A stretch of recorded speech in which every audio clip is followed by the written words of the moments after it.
ವಸುದೇವಸುತಂ ದೇವಂ ಕಂಸಚಾಣೂರಮರ್ದನಂ ದೇವಕೀ ಪರಮಾನಂದಂ ಕೃಷ್ಣಂ ವಂದೇ ಜಗದ್ಗುರುಂ ಅತಸೀ ಪುಷ್ಪಸಂಕಾಶಂ ಹಾರನೂಪುರಶೋಭಿತಂ ನ ಕಂಕಣಕೇಯೂರಂ ಕೃಷ್ಣಂ ವಂದೇ ಜಗದ್ಗುರುಂ ಕುಟಿಲಾಲಕಸಂಯುಕ್ತಂ ಪೂರ್ಣಚಂದ್ರನಿಭಾನನಂ ವಿಲಸತ್ಕುಂಡಲಧರಂ ಕೃಷ್ಣಂ ವಂದೇ ಜಗದ್ಗುರುಂ ಮಂದಾರಗಂಧಸಂಯುಕ್ತಂ ಚಾರುಹಾಸಂ ಚತುರ್ಭುಜಂ ಬರ್ಹಿಪಿಂಛಾವಚೂಡಾಂಕಂ ಉತ್ಫುಲ್ಲಪದ್ಮಪತ್ರಾಕ್ಷಂ ನೀಲಜೀಮೂತಸನ್ನಿಭಂ ಯಾದವಾನಾಂ ಶಿರೋರತ್ನಂ ವಂದೇ ಜಗದ್ಗುರುಂ ರುಕ್ಮಿಣೀ ಕೇಳಿಸಂಯುಕ್ತಂ ಪೀತಾಂಬರಸುಶೋಭಿತಂ ಅವಾಪ್ತತುಳಸೀಗಂಧಂ ಕೃಷ್ಣಂ ವಂದೇ ಜಗದ್ಗುರುಂ ಗೋಪಿಕಾನಾಂ ಕುಚದ್ವಂದ್ವ ಕುಂಕುಮಾಂಕಿತವಕ್ಷಸಂ ಶ್ರೀನಿಕೇತಂ ಮಹೇಶ್ವಾಸಂ ಕೃಷ್ಣಂ ವಂದೇ ಜಗದ್ಗುರುಂ ಮಹೋರಸ್ಕಂ ವನಮಾಲಾ ವಿರಾಜಿತಂ ಶಂಖಚಕ್ರಧರಂ ಮುಲ್ಯಂ ಕೃಷ್ಣಂ ವಂದೇ ಜಗದ್ಗುರುಂ ನಾಷ್ಟಕಮಿದಂ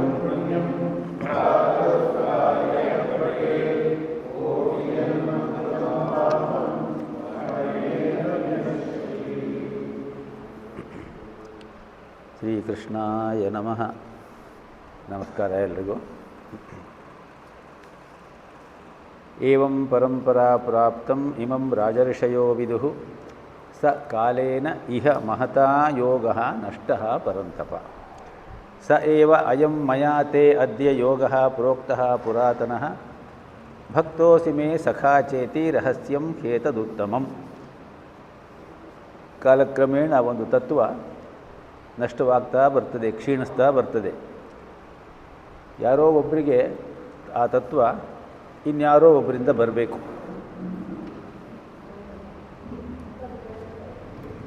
ಕೇಳ್ತಾ ಇದೆಯಾ? ಕೇಳ್ತಾ ಇದೆ.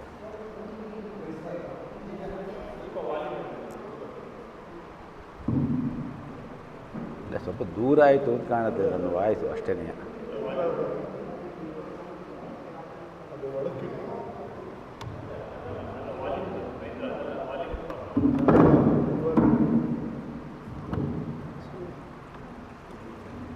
ಇಲ್ಲ ಇಲ್ಲ, ಅದು ಇದನ್ನು ಹೇಳಿದ್ರೆ ಅದು ಬರುತ್ತೆ. ಹಾಂ, ಸರಿ, ಕೇಳುತ್ತೆ ಅನ್ಸಿನಿ ಅಲ್ವಾ? ತತ್ವ ಇಳಿದು ಬರಬೇಕಾದ್ರೆ ಒಬ್ಬ ವ್ಯಕ್ತಿ ಬೇಕು, ಸರಿಯಾದ ವ್ಯಕ್ತಿ. ವಿಲ್ಲಿಂಗ್ ಸಸ್ಪೆನ್ಷನ್ ಆಫ್ ಡಿಸ್ಬಿಲೀಫ್ ಅಂತ ಒಂದು ಮಾತು. ಅಂದರೆ ಕೊಲೆರಿಡ್ಜ್ ಅನ್ನುವಂತಹ ಒಬ್ಬ ಪಂಡಿತ ಹೇಳಿರುವುದು. ಡಿ ವಿ ಜಿಯವರು ತಮ್ಮ ಭಗವದ್ಗೀತಾ ತಾತ್ಪರ್ಯದಲ್ಲಿ ಈ ಮಾತನ್ನು ಹೇಳಿ ಅವರು ಹೇಳ್ತಾರೆ, ನಾವು ಒಂದು ದೊಡ್ಡ ಗ್ರಂಥವನ್ನು ವ್ಯಾಸಂಗಕ್ಕಾಗಿ ತೆಗೆದುಕೊಂಡಾಗ ಎರಡು ವಿಚಾರಗಳಲ್ಲಿ ನಾವು ಮುಖ್ಯವಾಗಿ ಅಲ್ಲಿ ಗಮನ ಇಟ್ಟುಕೊಳ್ಬೇಕು. ಒಂದು, ಕಥಾ ಪ್ರಸಂಗದಲ್ಲಿ ಬರುವಂತಹ ಅನುಮಾನಗಳನ್ನು ನಾವು ಅಮಾನತಿನಲ್ಲಿ ಇಟ್ಟುಕೊಂಡಿರಬೇಕು ಅಂತ ಹೇಳಿ, ಪಾಠ ಆದಮೇಲೆ ಕೇಳಬೇಕು ಅಂತ ಅದರ ಅರ್ಥ. ಗೊತ್ತಿದ್ದರೆ ಹೇಳ್ತಾರೆ ಮೇಷ್ಟ್ರು, ಇಲ್ದಿದ್ರೆ ತಾರಮಯ್ಯ ಮಾಡ್ತಾರೆ, ಅದು ಬೇರೆ ವಿಚಾರ. ಸುರೇಶ್ ಅವರು ನಿನ್ನೆ ಹೊರಡುವಾಗ ಒಂದು ಮಾತು ಕೇಳಿದ್ರು. ಕೃಷ್ಣ ಸೂರ್ಯನಿಗೆ ಹೇಳಿದ್ದೀನಿ ಅಂತ ಹೇಳಿ ಅರ್ಜುನನಿಗೆ ಆ ಸಂದರ್ಭದಲ್ಲಿ ಯಾಕೆ ಹೇಳ್ದ? ಅದೇ ಪ್ರಶ್ನೆ ಅಲ್ವಾ ನಿಮ್ಮದು? ಹೌದು, ಸೂರ್ಯನಿಗೆ ಹೇಳಿದ್ದೀನಿ ಅಂತ ಹೇಳಬೇಕಾದ್ರೆ ಕಾರಣ ಒಂದು. ಮುಖ್ಯವಾಗಿ ಸೂರ್ಯನಿಂದ ಕ್ಷತ್ರಿಯ ಕುಲಕ್ಕೆ ಇಳಿದು ಬಂತು. ಅದು ಇಕ್ಷ್ವಾಕು ಅಲ್ವಾ? ಮನುರಿಕ್ಷ್ವಾಕವೇ ಬ್ರವೀತು. ಸೊ ಕ್ಷತ್ರಿಯ ಕುಲದಲ್ಲಿ ಏವಂ ಪರಂಪರಾ ಪ್ರಾಪ್ತಂ ರಾಜರ್ಷಯೋ ವಿದುಃ, ರಾಜರ್ಷಿಗಳು. ಅರ್ಜುನ ನಿಂತಿರುವುದು ಯುದ್ಧಕ್ಕಾಗಿ, ಅವನು ಕ್ಷತ್ರಿಯ. ಹಾಗಾಗಿ ಕ್ಷತ್ರಿಯರಿಂದ ಬಂದಿರುವುದು, ಕ್ಷತ್ರಿಯರು ಅನುಸರಿಸಿರುವುದು. ಆದ್ದರಿಂದ ನೋಡು, ಇದು ನಿನಗೆ ಸರಿಯಾದ ರೀತಿಯಲ್ಲಿ ಸೂಟ್ ಆಗುವಂತಹ ವಿಚಾರ ಅನ್ನೋದು ಒಂದು ದೃಷ್ಟಿ. ಅದನ್ನೇನು ಕೃಷ್ಣ ಹೇಳಿಲ್ಲ, ಆದರೆ ಅರ್ಜುನನಿಗೆ ಅರ್ಥವಾಗುತ್ತೆ ಅಲ್ವಾ? ಆ ದೃಷ್ಟಿಯಿಂದ ಅದನ್ನು ಸೂರ್ಯನಿಗೆ ಹೇಳಿದ್ದೆ, ಆ ನಂತರದಲ್ಲಿ ಅವನು ಮನುವಿಗೆ ಹೇಳ್ದ.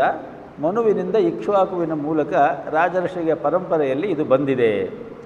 ಈಗ ನೀನು ಆ ಪರಂಪರೆಯನ್ನು ಮುರಿಬಾರದು. ಪರಂಪರೆಯನ್ನು ಮುರಿದೇ ಅದನ್ನು ಮುಂದಕ್ಕೆ ತಗೊಂಡು ಹೋಗುವುದು ನಮ್ಮ ಎಲ್ಲರ ಒಂದು ಜವಾಬ್ದಾರಿ ಅಂತ ಮುಖ್ಯವಾಗಿ ಅಲ್ಲಿ ತಿಳ್ಕೊಳ್ಬೇಕು. ಸೂರ್ಯನಿಗೆ ಮಾತ್ರವೇ ಅಲ್ಲ ಅದನ್ನು ಹೇಳಿರುವುದು, ಹಿರಣ್ಯಗರ್ಭ ಅಂತ ಹೇಳಿ ಇನ್ನೊಬ್ಬನಿಗೂ ಹೇಳಿದ್ದಾನೆ ಅಂತ ಮಾತುಂಟು. ಹಿರಣ್ಯಗರ್ಭನಿಂದ ಅದು ಸನಕ ಸನಂದಾದಿಗಳಿಗೆ ಬರುತ್ತೆ, ಸನಕ ಸನಂದಾದಿಗಳಿಂದ ನಾರದರಿಗೆ ಬರ್ತದೆ. ಹೀಗೆ ಆ ಒಂದು ಪರಂಪರೆಯೂ ಉಂಟು ಅಲ್ಲಿ.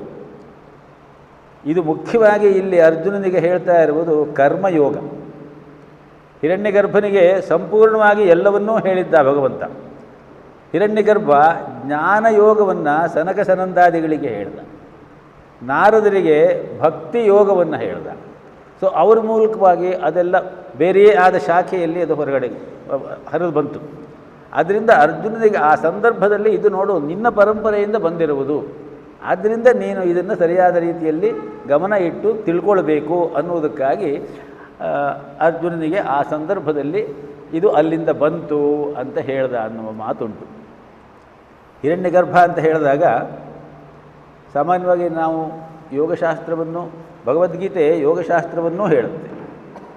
ಭಗವದ್ಗೀತೆಯ 6ನೇ ಅಧ್ಯಾಯ ಎಲ್ಲ ಯೋಗದ ವಿಚಾರವೇ ಪೂರ್ತಿ. ಅದು ಅಲ್ಲದೆ ಬೇರೆ ಬೇರೆ ಕಡೆಯೂ ಯೋಗ ಚಿಂತನೆ ಉಂಟು. ಒಂದು ಜಿಜ್ಞಾಸೆ ಒಬ್ಬರು ಹೇಳಿರುವುದು, ಹಾಗಾದರೆ ಭಗವದ್ಗೀತೆ ಯೋಗ ಹೇಳುತ್ತೆ ಅಂತ ಆದರೆ ಭಗವದ್ಗೀತೆ ಮೊದಲು ಅಥವಾ ಪತಂಜಲಿ ಹೇಳಿರುವ ಯೋಗ ಮೊದಲು ಅಂತ ಹೇಳಿ. ಅದಕ್ಕೆ ಸಮಾಧಾನಕರವಾಗಿ ಇದೆಲ್ಲಕ್ಕಿಂತಲೂ ಮೊದಲು ಒಂದು ಶಾಸ್ತ್ರ ಇತ್ತು, ಯೋಗಶಾಸ್ತ್ರ. ಅದು ಹಿರಣ್ಯಗರ್ಭೋ ಯೋಗಸ್ಯ ವಕ್ತಾ ನಾಣ್ಯ ಪುರಾತನಃ ಅನ್ನುವಂತಹ ಒಂದು ಮಾತು. ಅದು ಯಾಜ್ಞವಲ್ಕ್ಯ, ಯೋಗಿ ವರೇಣ್ಯರಾದಂತಹ ಯಾಜ್ಞವಲ್ಕ್ಯ ಸ್ಮೃತಿಯಲ್ಲಿ ಬರುವ ಮಾತಿದು. ಮೊದಲ ಯೋಗದ ಒಂದು ಪರಂಪರೆ ಬಂದಿದ್ದು ಹಿರಣ್ಯಗರ್ಭನಿಂದ. ಆದ್ದರಿಂದ ಹಿರಣ್ಯಗರ್ಭೋ ಯೋಗಸ್ಯ ವಕ್ತಾ ನ ಅನ್ಯ ಪುರಾತನಃ, ಇದೇ ಮಾತೇ ಉಂಟು. ಅದಕ್ಕಿಂತ ಮೊದಲಿಲ್ಲ. ಹಿರಣ್ಯಗರ್ಭನಿಗೆ ಬಂದಿದ್ದು ಎಷ್ಟು ಹಿಂದಿರಬಹುದು? ಪತಂಜಲಿಗಳ ಕಾಲ ಯಾವುದಿರಬಹುದು? ಕ್ರಿಸ್ತ ಪೂರ್ವ 2 ಅಥವಾ 3ನೇ ಕ್ರಿಸ್ತ ಶಕ 2 ಅಥವಾ 3ನೇ ಶತಮಾನ ಅಂತ ಹೇಳ್ತಾರೆ. ಗೀತೆ ಅದಕ್ಕಿಂತ ಮೊದಲು ಬಂದಿದೆ, 5000 ವರ್ಷಗಳಾಗಿದೆ ಅಲ್ವಾ? ಆದ್ದರಿಂದ ಅದನ್ನೆಲ್ಲ ನಾವು ಮನಸ್ಸಿಗೆ ತಗೊಂಡಾಗ ನಮಗೆ ಒಂದು ನಿಚ್ಚಳವಾಗುತ್ತೆ ವಿಚಾರ. ಆ ದೃಷ್ಟಿಯಿಂದ ಅರ್ಜುನನಿಗೆ ಆ ಸಂದರ್ಭದಲ್ಲಿ ಮೊದಲು ಸೂರ್ಯನಿಗೆ ಹೇಳಿದೆ ನಾನು, ಆ ನಂತರ ಅವನು ಮನುವಿನಿಂದ ಕ್ಷತ್ರಿಯ ಪರಂಪರೆಯಲ್ಲಿ ಬಂದದ್ದು. ಇದು ಕರ್ಮಯೋಗ. ಈಗ ನಾವು ಅಧ್ಯಯನ ಮಾಡ್ತಾ ಇರುವುದು ಮುಖ್ಯವಾಗಿ ಅರ್ಜುನನಿಗೆ ಕೃಷ್ಣ ಹೇಳ್ತಾ ಇರುವುದು ಕರ್ಮವೇ ಮುಖ್ಯ. ನೀ ಕರ್ಮ ಮಾಡಬೇಕು. ಕರ್ಮಕ್ಕೆ ಆನುಷಂಗಿಕವಾಗಿ ನಮ್ಮಲ್ಲಿ ಬೇಕಾದಷ್ಟು ಜನ ಇದ್ದಾರೆ, ಕರ್ಮವಲ್ಲದೆ ಜ್ಞಾನ, ಭಕ್ತಿ, ರಾಜ ಇತ್ಯಾದಿಗಳನ್ನು ಅನುಸರಿಸುವವರು. ಅವರಿಗೂ ಅನುಕೂಲ ಆಗುವಂತಹ ರೀತಿ ಸರ್ವಗ್ರಾಸಿಯಾಗಿ ಈ ಭಗವದ್ಗೀತೆಯಲ್ಲಿ ಆ 4 ಯೋಗಗಳ ಸಮನ್ವಯತೆಯ ರೂಪದಲ್ಲಿ ಕೃಷ್ಣ ಒಂದು ತತ್ವವನ್ನು ನಮಗೆ ಕೊಟ್ಟಿದ್ದಾನೆ ಅನ್ನುವುದನ್ನು ನಾವು ಮನಸ್ಸಿನಲ್ಲಿ ಇಟ್ಟುಕೊಳ್ಬೇಕು. ಆ ರೀತಿಯಲ್ಲಿ ಈ ತತ್ವ ಯಾರಿಗೋ ಎಲ್ಲ ಹೇಳಬಾರ್ದು, ಸರಿಯಾದ ಶಿಷ್ಯರಿಗೆ ಹೇಳಬೇಕು. ಸರಿಯಾಗಿ ಶಿಷ್ಯರಿಗೆ ಹೇಳದೆ ಹೋದರೆ ಅದು ತನ್ನ ಮೂಲ ಅರ್ಥವನ್ನೇ ಕಳೆದುಕೊಂಡು ಬಿಡ್ತದೆ. ಒಂದು ತತ್ವವನ್ನು ಸರಿಯಾದ ಶಿಷ್ಯರಿಗೆ ಅಥವಾ ಯೋಗ್ಯರಾದಂತಹ ಒಬ್ಬ ವ್ಯಕ್ತಿಗೆ ಹೇಳದೆ ಹೋದರೆ ಆ ತತ್ವವೇ ಕೆಟ್ಟು ಆ ತತ್ವದ ಅನರ್ಥ ಆಗಿ ಹೋಗಿಬಿಡುತ್ತೆ. ಈಗ ಅದ್ವೈತ ವೇದಾಂತ ಅಂತ ಒಂದುಂಟು. ಅದರಲ್ಲಿ ಬ್ರಹ್ಮಸತ್ಯಂ ಜಗನ್ಮಿಥ್ಯ ಅಂತ ಹೇಳುವುದೇ ಆ ಅದ್ವೈತ ತತ್ವದ ಮೂಲ ಚಿಂತನೆ. ಆ ಬ್ರಹ್ಮಸತ್ಯಂ ಜಗನ್ಮಿಥ್ಯ ಅನ್ನುವಂತಹ ಆ ಒಂದು ಚಿಂತನೆ ಏನಿದೆಯಲ್ಲ, ಅದು ಅದ್ವೈತ ವೇದಾಂತದ ಯಾವುದೋ ಒಂದೆರಡು ಶ್ಲೋಕಗಳನ್ನು ತಿಳ್ಕೊಂಡು ನಾವು ಅದನ್ನು ತಿಳ್ಕೊಳ್ಲಿಕ್ಕೆ ಸಾಧ್ಯವ, ಅದನ್ನು ಅನುಭವಿಸ್ಲಿಕ್ಕೆ ಸಾಧ್ಯವ? ಅದ್ವೈತ ವೇದಾಂತದ ಬ್ರಹ್ಮಸತ್ಯಂ ಜಗನ್ಮಿಥ್ಯ ಅಂತ ಹೇಳುವುದು ಅನುಭವ ಸಿದ್ಧಾಂತ. ಅದು ಅನುಭವಕ್ಕೆ ಬರಬೇಕು. ಬ್ರಹ್ಮಜ್ಞಾನಾವಳಿಯಲ್ಲಿ ಶಂಕರರು ಒಂದು ಮಾತನ್ನು ಹೇಳ್ತಾರೆ, ಅಸಂಗೋಹಂ ಅಸಂಗೋಹಂ ಅಸಂಗೋಹಂ ಪುನಃ ಪುನಃ ಸಚ್ಚಿದಾನಂದರೂಪೋಹಂ ಅಹಮೇವಾಹಮವ್ಯಯಃ. ನನಗೆ ಅಟ್ಯಾಚ್ಮೆಂಟ್ ಇಲ್ಲ, ಅಸಂಗಃ ಅಸಂಗಃ ಅಸಂಗಃ. ಅಹಂ, ನನಗೆ ಯಾವುದೇ ರೀತಿಯ ಅಟ್ಯಾಚ್ಮೆಂಟ್ ಇಲ್ಲ. ಸಚ್ಚಿದಾನಂದ ರೂಪೋಹಂ, ನಾನು ಸಚ್ಚಿದಾನಂದ ರೂಪವೇ. ಅಹಮೇವ ಅಹಂ ಅವ್ಯಯಂ, ನಾನು ನಾಶ ಆಗದೇ ಇರೋನು. ಶ್ಲೋಕ ಚೆನ್ನಾಗಿದೆ ಕೇಳಲಿಕ್ಕೆ, ಸ್ವಲ್ಪ ರಾಗವಾಗಿ ಹೇಳಿದ್ರೆ ಎಷ್ಟು ಚೆನ್ನಾಗಿದೆ ಅನಿಸುತ್ತೆ. ಆದರೆ ನಮಗೆ ಆ ಅನುಭವ ಬಂತೋ? ಅನುಭವ ಬರಬೇಕಾದ್ರೆ ಅದರ ಮೂಲ ತತ್ವವನ್ನು ನಾವು ಸಾಧನೆಯಿಂದ ತಿಳಿದುಕೊಳ್ಬೇಕು. ವೇದಾಂತದ ಬ್ರಹ್ಮಸತ್ಯ ಜಗನ್ಮಿಥ್ಯ ಅನ್ನುವ ಭಾವ ನಮ್ಮ ಮನಸ್ಸಿನಲ್ಲಿ ಸರಿಯಾಗಿ ಬೇರೂರಬೇಕಾದ್ರೆ ಸಾಧನ ಚತುಷ್ಟಯಗಳು ಮೊದಲು ನಮ್ಮಲ್ಲಿ ಇರಬೇಕು. ನಿತ್ಯಾನಿತ್ಯ ವಿವೇಕ, ಇಹಾಮುತ್ರ ಫಲಭೋಗ ವಿರಾಗ, ಶಮಾಧಿ ಷಟ್ ಸಂಪತ್ತಿ, ಮುಮುಕ್ಷು ಭಾವ. ಇದರ ಜೊತೆಯಲ್ಲಿ ಆಶೆಯ ನಿಗ್ರಹವನ್ನು ಮಾಡಿರಬೇಕು, ಇಂದ್ರಿಯಗಳ ಸಂಯಮವನ್ನು ಮಾಡಿರಬೇಕು, ತಂದ್ರಿ ಅಂದರೆ ಆಲಸ್ಯದ ಮನೋಭಾವವನ್ನು ಬಿಡಬೇಕು. ಇದು ಯಾವುದೂ ಇಲ್ಲದೆ ನಾನೊಂದು 4 ಶ್ಲೋಕ ಕಲ್ತ್ಕೊಂಡ್ಬಿಟ್ಟು ನೋಡಿ ಇದೇ ವೇದಾಂತ ಅಂತ ಹೇಳಿದ್ರೆ ಬಲ್ಲವರು ನಗ್ತಾರೆ ಅಲ್ವಾ? ಆ ರೀತಿಯಲ್ಲಿ ಆಗಬಾರ್ದು. ಅದಕ್ಕೋಸ್ಕರವೇ ತತ್ವ ಸರಿಯಾದ ರೀತಿಯಲ್ಲಿ ಇಳಿದು ಬರಬೇಕು, ಸರಿಯಾದ ಯೋಗ್ಯರಲ್ಲಿ. ಪರಮಹಂಸರು ಒಂದು ಸಾಮತಿಯನ್ನು ಹೇಳಿದ್ದಾರೆ ಈ ಸಂದರ್ಭದಲ್ಲಿ. ಅವರು ದಕ್ಷಿಣೇಶ್ವರದಲ್ಲಿ ಇದ್ದಾಗ ಅಲ್ಲಿಗೆ ಒಬ್ಬ ಅದ್ವೈತ ವಿಚಾರ ಮಾಡ್ತಾ ಇದ್ದಂತಹ ಒಬ್ಬ ಸಾಧು ಬರ್ತಾನೆ. ಅವನು ಬಹಳ ದೊಡ್ಡ ವೇದಾಂತಿ ಅನ್ನುವಂತಹ ರೀತಿಯಲ್ಲಿ ತನ್ನನ್ನು ಬಿಂಬಿಸಿಕೊಳ್ತಾ ಇರ್ತಾನೆ. ವೇದಾಂತಿಯೂ ಹೌದವನು, ಆದರೆ ಅವನ ಶೀಲ ಚಾರಿತ್ರ್ಯಗಳು ಸರಿ ಇಲ್ಲ ಅನ್ನುವಂತಹ ಮಾತು ಎಲ್ಲ ಕಡೆಗೂ ಹರಡಿರುತ್ತೆ. ರಾಮಕೃಷ್ಣ ಪರಮಹಂಸರನ್ನು ಒಂದಲ್ಲಿ ಭೇಟಿಯಾದಾಗ ಅವನನ್ನು ಕೇಳ್ತಾರೆ, ನೀನು ವೇದಾಂತ ವೇದಾಂತ ಎಲ್ಲ ಒಂದೇ, ಎಲ್ಲ ಬ್ರಹ್ಮ ಅಂತ ಹೇಳ್ತೀಯ, ಆದರೆ ನಿನ್ನ ಮಿಥ್ಯಾ ಮಿಥ್ಯಾ ಅಂತ ಹೇಳ್ತೀಯ, ಆದರೆ ಜನರು ನಿನ್ನ ಶೀಲ ಚಾರಿತ್ರ್ಯದ ಬಗ್ಗೆ ಏನೋ ಒಡಕು ಮಾತಾಡ್ತಾರಲ್ಲ ಅಂತ ಕೇಳಿದ್ರಂತೆ. ಅದಕ್ಕೆ ಅವನು ಹೇಳಿದಂತೆ, ಇಡೀ ಜಗತ್ತೇ ಮಿಥ್ಯಾಪ್ರಾಯವಾಗಿರುವುದಲ್ಲವೇ ಪರಮಹಂಸರೇ? ಹಾಗಿರುವಾಗ ನನ್ನ ಆ ಒಂದು ಆಚಾರವೋ ವಿಚಾರವೋ ಹೇಗೆ ಅದು ಮಿಥ್ಯೆಯೇ ಅಲ್ವೇ ಅಂತ ಕೇಳ್ತಾರಂತೆ. ಅದಕ್ಕೆ ಪರಮಹಂಸರು ಹೇಳ್ತಾರಂತೆ, ನಿನ್ನ ಈ ವೇದಾಂತದ ಚಿಂತನೆಗೆ ನಾನು ಉಗುಳುತ್ತೇನೆ. ಇದೇ ಮಾತು. ಹಾಗೆ ಅದರಿಂದ ಸರಿಯಾದ ರೀತಿಯಲ್ಲಿ ಇಳಿದು ಬರಬೇಕದು ಅನ್ನೋದಕ್ಕಾಗಿ ಕೃಷ್ಣ ಅಲ್ಲಿ ನಾನು ಸರಿಯಾದವನಿಗೆ ಹೇಳಿದ್ದೇನೆ ಮೊದಲಿಗೆ ಅಲ್ವಾ, ಆದ್ದರಿಂದ ಅದು ಬಂತು ಅನ್ನುವಂತಹ ಭಾವನೆಯನ್ನು ನಾವು ಇಟ್ಕೊಳ್ಬೇಕಾಗ್ತದೆ. ಸೊ 4ನೇ ಶ್ಲೋಕ, ಅಪರಂ ಭವತೋ ಜನ್ಮ ಪರಂ ಜನ್ಮ ವಿವಸ್ವತಃ ಕಥಮೇತದ್ವಿಜಾನೀಯಾಂ ತ್ವಂ ಆದೌ ಪ್ರೋಕ್ತವಾನ್ ಇತಿ. ಇದು ಅರ್ಜುನ ಉವಾಚ. ಅರ್ಜುನ ಕೃಷ್ಣನನ್ನು ಕೇಳ್ತಾನೆ. ಕೃಷ್ಣ ಆ 3 ಶ್ಲೋಕದಲ್ಲಿ ತನ್ನ ಚಿಂತನೆಯನ್ನು ಹೇಳಿದ ಮೇಲೆ ಈಗ ಅರ್ಜುನನ ಸರದಿ ಪ್ರಶ್ನೆ ಕೇಳೋದು. Arjuna willing suspension of disbelief ಇಟ್ಕೊಂಡಿರಲಿಲ್ಲ, ಯಾಕೆಂದರೆ ಅವನಿಗೆ ಆ ತಕ್ಷಣಕ್ಕೆ ಬೇಕಾಗಿತ್ತು. ಅದರಿಂದ ತಕ್ಷಣವೇ ಅಲ್ಲೇ ಕೇಳಿಬಿಟ್ಟ ಅಂತಲೇ ಇಟ್ಕೊಳ್ಳೋಣ ನಾವು. ಅರ್ಜುನ ಕೇಳ್ತಾನೆ, ಏನು ಕೇಳ್ತಾನೆ?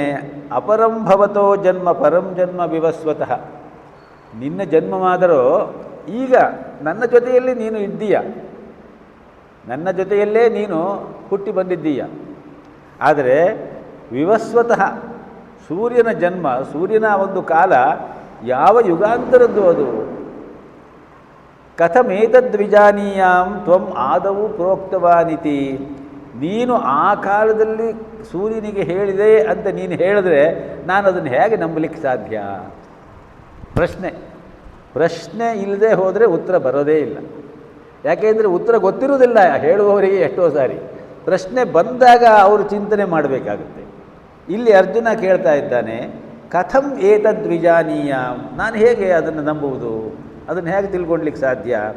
ತ್ವಂ ಆದವು ಪ್ರೋಕ್ತವಾನಿತಿ, ನೀನು ಇದನ್ನು ಮೊದಲು ಹೇಳಿದೆ ಸೂರ್ಯನಿಗೆ ಅಂತ ಹೇಳಿ ನಾನು ಹೇಗೆ ತಿಳ್ಕೊಳ್ಲಿಕ್ಕೆ ಸಾಧ್ಯ?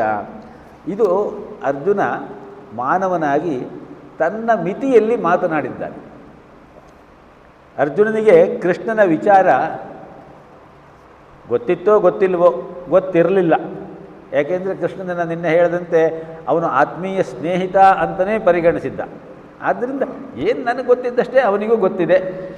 ನಾವು ಇಬ್ಬರು ಯಾರು ಮಾತಾಡ್ತಾ ಇರುವಾಗ ಯಾವ್ಯಾವುದೋ ವಿಚಾರ ಮಾತಾಡ್ತೀವಿ, ಆದರೆ ಇನ್ನೊಬ್ಬರಿಗೆ ಬೇರೆ ಏನೆಲ್ಲ ಗೊತ್ತಿದೆ ಅನ್ನೋದನ್ನು ತಿಳ್ಕೊಳ್ಳದೆ ಎಲ್ಲ ನನಗೇ ಗೊತ್ತಿದೆ ಅನ್ನೋದಂತಹ ಮಾತಾಡ್ತಾ ಇರ್ತಾರೆ. ಅವರು ಸುಮ್ಮನೆ ನಗ್ತಾ ಇರ್ತಾರೆ, ಓ ಹೌದಾ ಹೌದಾ ಹೌದಾ ಅಂತ. ಕೃಷ್ಣನ ವಿಚಾರ ಅರ್ಜುನನಿಗೆ ಸರಿಯಾಗಿ ಗೊತ್ತಿರಲಿಲ್ಲ, ಕೃಷ್ಣ ಎಂಥವನು ಅಂಥೇಳಿ. ಆದ್ದರಿಂದ ಅರ್ಜುನ ಈ ಪ್ರಶ್ನೆಯನ್ನು ಕೇಳ್ತಾನೆ. ಅಪರಂ ಭವತೋ ಜನ್ಮ ಪರಂ ಜನ್ಮ ವಿವಸ್ವತಃ ಕಥಮೇತದ್ವಿಜಾನೀಯಾಂ ತ್ವಂ ಆದೌ ಪ್ರೋಕ್ತವಾನಿತಿ. ಮೊದಲು ನೀನು ಸೂರ್ಯನಿಗೆ ಹೇಳಿದೆ ಅಂತ ನಾನು ಅದನ್ನು ಹೇಗೆ ನಂಬಲಿಕ್ಕೆ ಸಾಧ್ಯ? ನಂಬಲಿಕ್ಕೆ ಸಾಧ್ಯವಾಗದೇ ಇರುವುದನ್ನು ಆಚರಣೆ ಮಾಡು ಅಂತ ಹೇಳಿದ್ರೆ ನಾನು ಆಚರಣೆ ಮಾಡಲಿಕ್ಕೆ ಆಗೋದಿಲ್ಲ. ಅದು ಬಹಳ ಮುಖ್ಯ. ಅದಕ್ಕೆ ಭಗವಾನ್ ವಾಚ, ಕೃಷ್ಣ ಹೇಳ್ತಾನೆ, ಬಹೂನಿ ಮೇ ವ್ಯತೀತಾನಿ ಜನ್ಮಾನಿ ತವಚ ಅರ್ಜುನ ತಾನ್ಯಹಂ ವೇದ ಸರ್ವಾಣಿ ನತ್ವಂ ವೇತ್ಥ ಪರಂತಪ. ಅರ್ಜುನ, ನನಗೂ ನಿನಗೂ ಇಬ್ಬರಿಗೂ ಕೂಡ ಬೇಕಾದಷ್ಟು ಜನ್ಮಗಳು ಆಗಿ ಹೋಗಿದೆ. ಬಹೂನಿ ಮೇ ವ್ಯತೀತಾನಿ ತವಚ ಅರ್ಜುನ ತಾನ್ಯಹಂ ವೇದ ಸರ್ವಾಣಿ. ಮೇ ತವ ಇಬ್ಬರಿಗೂ ಕೂಡ. ತಾನಿ ಅಹಂ ವೇದ ಸರ್ವಾಣಿ, ನನಗೆ ಯಾವ್ಯಾವ ಜನ್ಮದಲ್ಲಿ ಏನೇನು ಆಗಿದ್ದೆ ಅನ್ನೋದೆಲ್ಲ ನನಗೆ ಗೊತ್ತುಂಟು. ಆದರೆ ನತ್ವಂ ವೇತ್ಥ, ನಿನಗೆ ಅದು ಗೊತ್ತಿಲ್ಲ. ಯಾಕೆ ಗೊತ್ತಿಲ್ಲ? ಶಂಕರರು ಅದಕ್ಕೆ ಭಾಷ್ಯವನ್ನು ಬರೀತಾ ಹೀಗೆ ಹೇಳ್ತಾರೆ, ಧರ್ಮಾಧರ್ಮಾದಿ ಪ್ರತಿಬದ್ಧ ಜ್ಞಾನಶಕ್ತಿತ್ವಾತ್ ತ್ವಂ ನ ವೇತ್ಥ. ಧರ್ಮ ಮತ್ತು ಅಧರ್ಮ ಇವುಗಳ ಭೇದ ಸರಿಯಾದ ರೀತಿಯಲ್ಲಿ ನಿನಗೆ ಗೊತ್ತಿಲ್ಲದೇ ಇರುವುದರಿಂದ, ನಿನ್ನ ಜ್ಞಾನ ಪರಿಮಿತವಾಗಿರುವುದರಿಂದ ನಿನಗೆ ಆ ವಿಚಾರ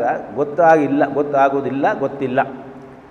ಅಹಂತು ನಾನಾದರೋ ಪುನಃ ನಿತ್ಯ ಶುದ್ಧ ಬುದ್ಧ ಮುಕ್ತ ಸ್ವಭಾವತ್ವಾತು ಅನಾವರಣ ಜ್ಞಾನ ಶಕ್ತಿ. ನಾನು ನಿತ್ಯನು, ಶುದ್ಧನು, ಬುದ್ಧನು, ಮುಕ್ತನು, ಹಾಗೂ ನನ್ನ ಸ್ವಭಾವವೇ ಜ್ಞಾನ. ಆದ್ದರಿಂದ ನನಗೆ ಅದು ತಿಳಿಯುತ್ತೆ, ನಿನಗೆ ತಿಳಿಯೋಲ್ಲ. ಆದ್ದರಿಂದ ಅಂತ ಶಂಕರರು ಭಾಷ್ಯವನ್ನು ಬರೆದಿದ್ದಾರೆ. ಆದ್ದರಿಂದ ಕೃಷ್ಣ ಇಲ್ಲಿ ಹೇಳುವ ಮಾತು ಬಹೂನಿ ಮೇ ವ್ಯತೀತಾನಿ. ಕೃಷ್ಣ ಅವತಾರದ ಒಂದು ರೂಪ. ಅವನು ಇಳಿದು ಬಂದಿದ್ದಾನೆ, ಅರ್ಜುನ ಹುಟ್ಟಿ ಬಂದಿದ್ದಾನೆ. ನಾವೆಲ್ಲ ಬದ್ಧ ಜೀವಿಗಳು, ನಾವೆಲ್ಲ ಹುಟ್ಟಿ ಬರ್ತೀವಿ. ಆದರೆ ಕೆಲವರು ಮುಕ್ತ ಜೀವಿಗಳಿರ್ತಾರೆ, ಅವರು ಅವತಾರ ಮಾಡ್ತಾರೆ. ಕಲ್ಕತ್ತಾದಲ್ಲಿ ಒಬ್ಬ ಭಕ್ತರ ಮನೆಯಲ್ಲಿ ರಾಮಕೃಷ್ಣ ಪರಮಹಂಸರ ಒಂದು, ಇವತ್ತೇನು ನೋಡ್ತೀವಿ ಈ ಚಿತ್ರ, ಮೊದಲ ಬಾರಿಗೆ ಅನಾವರಣ ಆದಾಗ ಸ್ವಾಮಿ ವಿವೇಕಾನಂದರೇ ಅನಾವರಣ ಮಾಡಿದ್ರು ಅನ್ನುವಂತಹ ಮಾತನ್ನು ನಾವು ನೋಡಬಹುದು. ಆ ಸಮಯದಲ್ಲಿ ಅವರೇ ರಚನೆ ಮಾಡಿ ಹಾಡಿರುವಂತಹ ಒಂದು ಶ್ಲೋಕ ಬಹಳ ಪ್ರಸಿದ್ಧವಾದದ್ದು. ಸ್ಥಾಪಕಾಯ ಚ ಧರ್ಮಸ್ಯ ಸರ್ವಧರ್ಮಸ್ವರೂಪಿಣೇ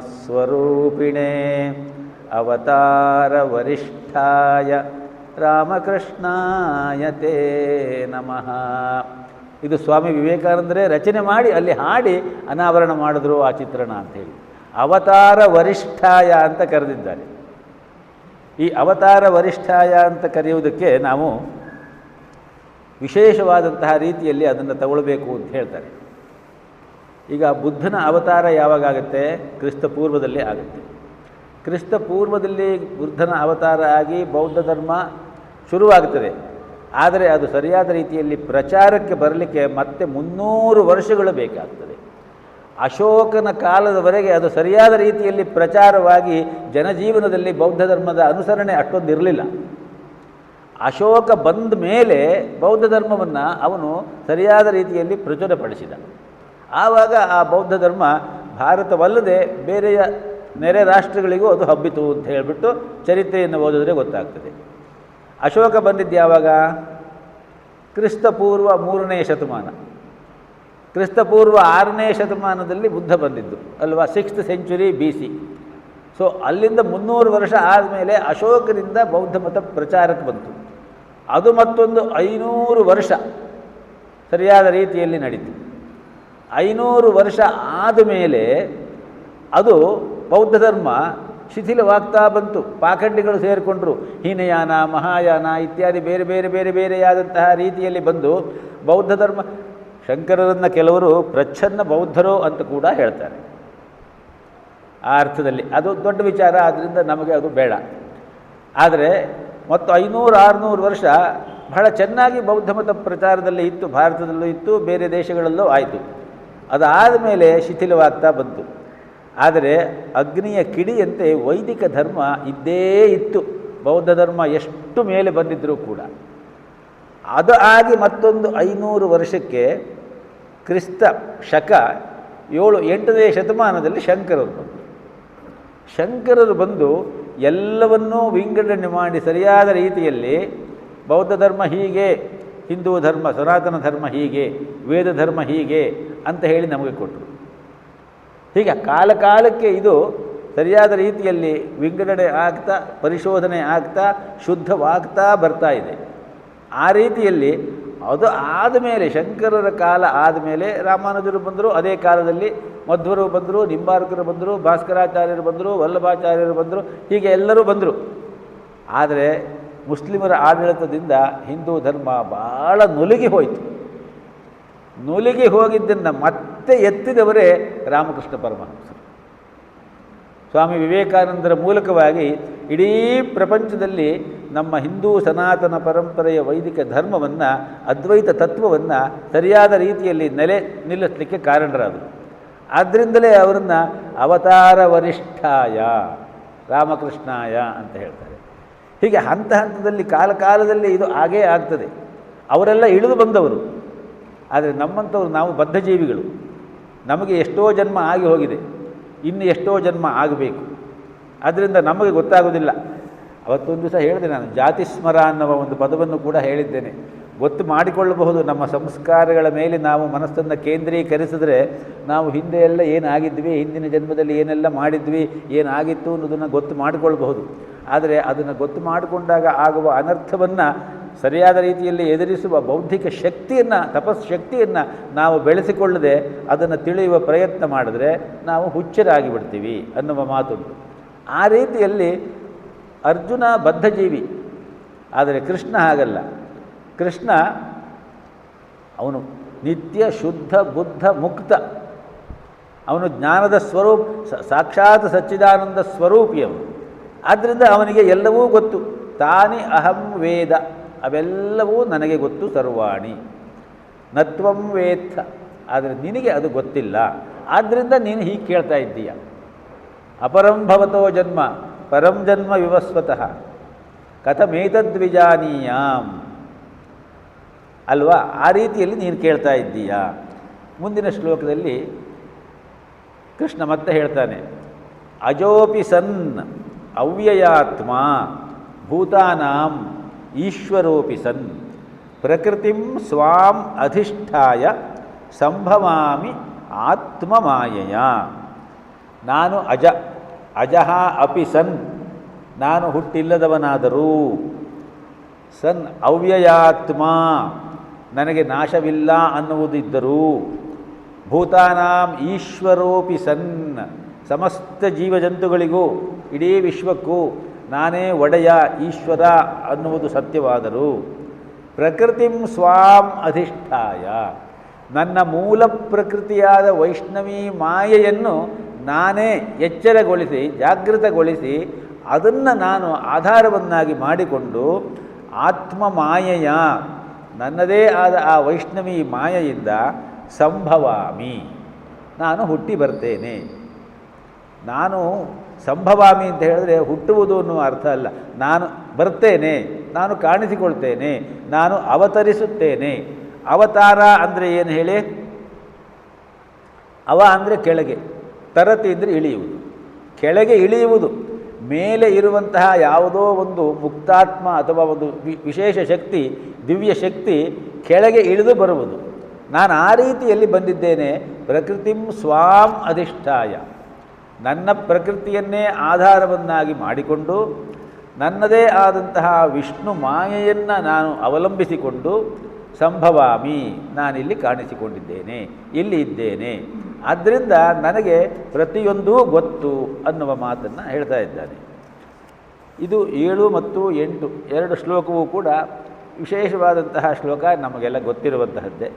ಯದಾ ಯದಾ ಹಿ ಧರ್ಮಸ್ಯ ಗ್ಲಾನಿರ್ಭವತಿ ಭಾರತ ಅಭ್ಯುತ್ಥಾನಂ ಅಧರ್ಮಸ್ಯ ತದಾ ಆತ್ಮಾನಂ ಸೃಜಾಮ್ಯಹಂ ಪರಿತ್ರಾಣಾಯ ಸಾಧೂನಾಂ ವಿನಾಶಾಯ ಚ ದುಷ್ಕೃತಾಂ ಧರ್ಮ ಸಂಸ್ಥಾಪನಾರ್ಥಾಯ ಸಂಭವಾಮಿ ಯುಗೇ ಯುಗೇ. ಅರ್ಜುನ, ಯದಾ ಯದಾ ಹಿ ಧರ್ಮಸ್ಯ ಗ್ಲಾನಿರ್ಭವತಿ, ಯಾವಾಗ ಯಾವಾಗ ಧರ್ಮಕ್ಕೆ ಗ್ಲಾನಿ ಆಗುತ್ತದೆಯೋ, ಗ್ಲಾನಿ ಅಂದರೆ ಕುಂದು ಬರುತ್ತದೆಯೋ, ಅಭ್ಯುತ್ಥಾನಂ ಅಧರ್ಮಸ್ಯ, ಅಧರ್ಮದ ಹೆಚ್ಚಳ ವೃದ್ಧಿ ಆಗುತ್ತದೆಯೋ, ತದಾ ಆಗ ಆತ್ಮಾನಂ ಸೃಜಾಮಿ ಅಹಂ, ನನ್ನನ್ನೇ ನಾನು ಸೃಷ್ಟಿಸಿಕೊಳ್ಳುತ್ತೇನೆ. ಯಾವುದೋ ಗರ್ಭದಲ್ಲಿ ಬಂದಂತೆ ನಾವು ಬರುವುದಲ್ಲ. ಕೃಷ್ಣನೂ ಕೂಡ ಎಲ್ಲ ಮನುಷ್ಯರಂತೆ ದೇವಕಿಯ ಗರ್ಭದಲ್ಲೇ ಬಂದವನು. ಆದರೆ ಕಂಸನ ಜೈಲಿನಲ್ಲಿ ವಸುದೇವ ದೇವಕಿಯರನ್ನು ಬಂಧನದಲ್ಲಿ ಇಟ್ಟಾಗ ದೇವಕಿ ಕೃಷ್ಣನಿಗೆ ಜನ್ಮ ಕೊಡ್ತಾಳೆ. ಜನ್ಮ ಕೊಟ್ಟ ಮರುಕ್ಷಣದಲ್ಲಿ ಶಂಖ ಚಕ್ರ ಗದಾ ಪದ್ಮಶ್ರೀಯ ರೂಪದಲ್ಲಿ ಅವರಿಗೆ ದರ್ಶನ ಕೊಡ್ತಾನಂತೆ ಕೃಷ್ಣ. ಆದರೆ ನೋಡಿಬಿಟ್ಟು ನಮಸ್ಕಾರ ಮಾಡ್ತಾರೆ. ಅವರಿಗೆ ಏನು ಹೇಳಬೇಕು ಅನ್ನೋದು ಗೊತ್ತಾಗೋದಿಲ್ಲ ದೇವಕಿ ಮತ್ತು ವಸುದೇವರಿಗೆ. ಆಮೇಲೆ ತಕ್ಷಣವೇ ಅವರು ಕೇಳ್ಕೊಳ್ತಾರಂತೆ. ಭಾಗವತದಲ್ಲಿ ಬರುವ ಉಪಸಂಹರ ವಿಶ್ವಾತ್ಮನ್ ಅಧೋರೂಪಮಲೌಕಿಕಂ ಅಧೋರೂಪಮಂ ಅಲೌಕಿಕಂ ಶಂಖ ಚಕ್ರ ಗದಾ ಪದ್ಮ ಶ್ರಿಯ ಜುಷ್ಟಂ ಸಂಹರ. ನೀನು ನಿನ್ನ ಅಲೌಕಿಕವಾದಂತಹ ಈ ಶಂಖ ಚಕ್ರ ಗದಾ ಪದ್ಮ ಮತ್ತು ಶ್ರಿಯ ಈ ರೂಪದಲ್ಲಿ ಏನು ತೋರ್ತಾ ಇದ್ದೀಯಾ, ಇದನ್ನು ನೋಡಿ ನಮ್ಮ ಜನ್ಮ ಸಾರ್ಥಕವಾಯಿತು. ಆದರೆ ಹೆಚ್ಚು ಹೊತ್ತು ಇದನ್ನು ನೋಡಲಿಕ್ಕೆ ಆಗೋದಿಲ್ಲ ನಮ್ಮ ಕೈಯಿಂದ. ಆದ್ದರಿಂದ ಉಪಸಂಹರ ವಿಶ್ವಾತ್ಮನ್, ಇದನ್ನು ಹಿಂದಕ್ಕೆ ತೆಗೆದುಕೋ. ನಿನ್ನ ಮಾಮೂಲಿ ನಾನು ಜನ್ಮ ಕೊಟ್ಟಲ್ಲ, ಆ ಲೌಕಿಕ ಮಗುವಾಗಿಯೇ ನನ್ನ ಜೊತೆಯಲ್ಲಿ ನೀನು ಇರಬೇಕು ಅಂತ ಕೇಳ್ಕೊಳ್ತಾಳಂತೆ. ಆ ರೀತಿಯಲ್ಲಿ ಕೃಷ್ಣ ಸಂಭವಾಮಿ, ನಾನು ನನ್ನನ್ನು ಸೃಷ್ಟಿಸಿಕೊಂಡೆ. ಯಾತಕ್ಕೋಸ್ಕರ ಸೃಷ್ಟಿಸಿಕೊಂಡೆ? ಪರಿತ್ರಾಣಾಯ ಸಾಧೂನಾಂ ವಿನಾಶಾಯ ಚ ದುಷ್ಕೃತಾಂ ಧರ್ಮ ಸಂಸ್ಥಾಪನಾರ್ಥಾಯ ಸಂಭವಾಮಿ ಯುಗೇ ಯುಗೆ. ಸಾಧುಗಳ ರಕ್ಷಣೆಗೋಸ್ಕರ, ದುಷ್ಟರ ಶಿಕ್ಷೆಗೋಸ್ಕರ ಹಾಗೂ ಧರ್ಮದ ಸರಿಯಾದ ಸ್ಥಾಪನೆಗೋಸ್ಕರ, ಧರ್ಮ ಸಂಸ್ಥಾಪನಾರ್ಥಾಯ ಸಂಭವಾಮಿ, ನನ್ನನ್ನು ನಾನು ಹುಟ್ಟಿಸಿಕೊಂಡು ಬಂದಿದ್ದೇನೆ. ಯುಗ ಯುಗದಲ್ಲಿಯೂ ಕೂಡ ಅನ್ನುವ ಮಾತುಂಟು. ಆದರೆ ಬೇರೆ ಬೇರೆ ಯುಗದಲ್ಲಿ ಬೇರೆ ಬೇರೆ ಅವತಾರ ಬಂತು ಅಂತೇನಿಲ್ಲ.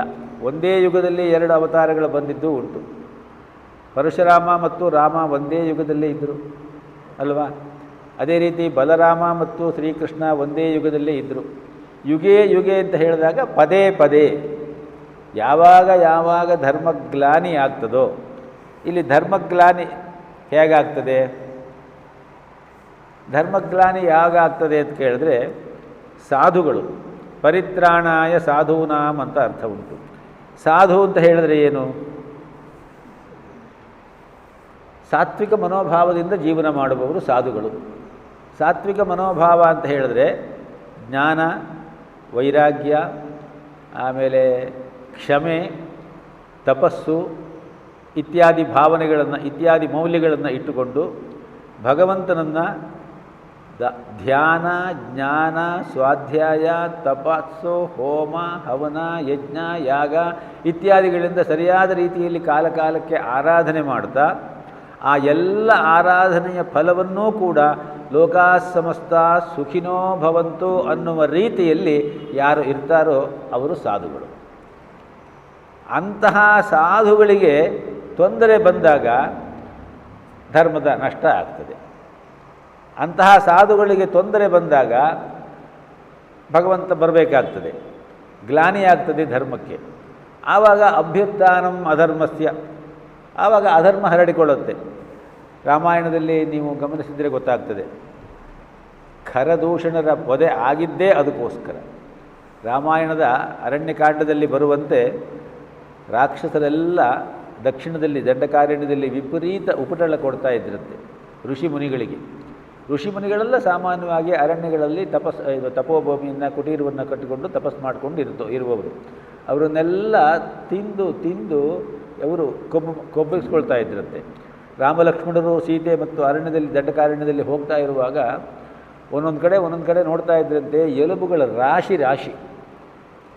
ಆವಾಗ ಸುತೀಕ್ಷ್ಣ ಮಹರ್ಷಿಗಳ ಆಶ್ರಮಕ್ಕೆ ಹೋಗ್ತಾರೆ. ಶರಭಂಗ ಸುತೀಕ್ಷ್ಣಾರ್ಚಿತ ರಾಮ ಅಂತ ಬರುತ್ತೆ ನೋಡಿ.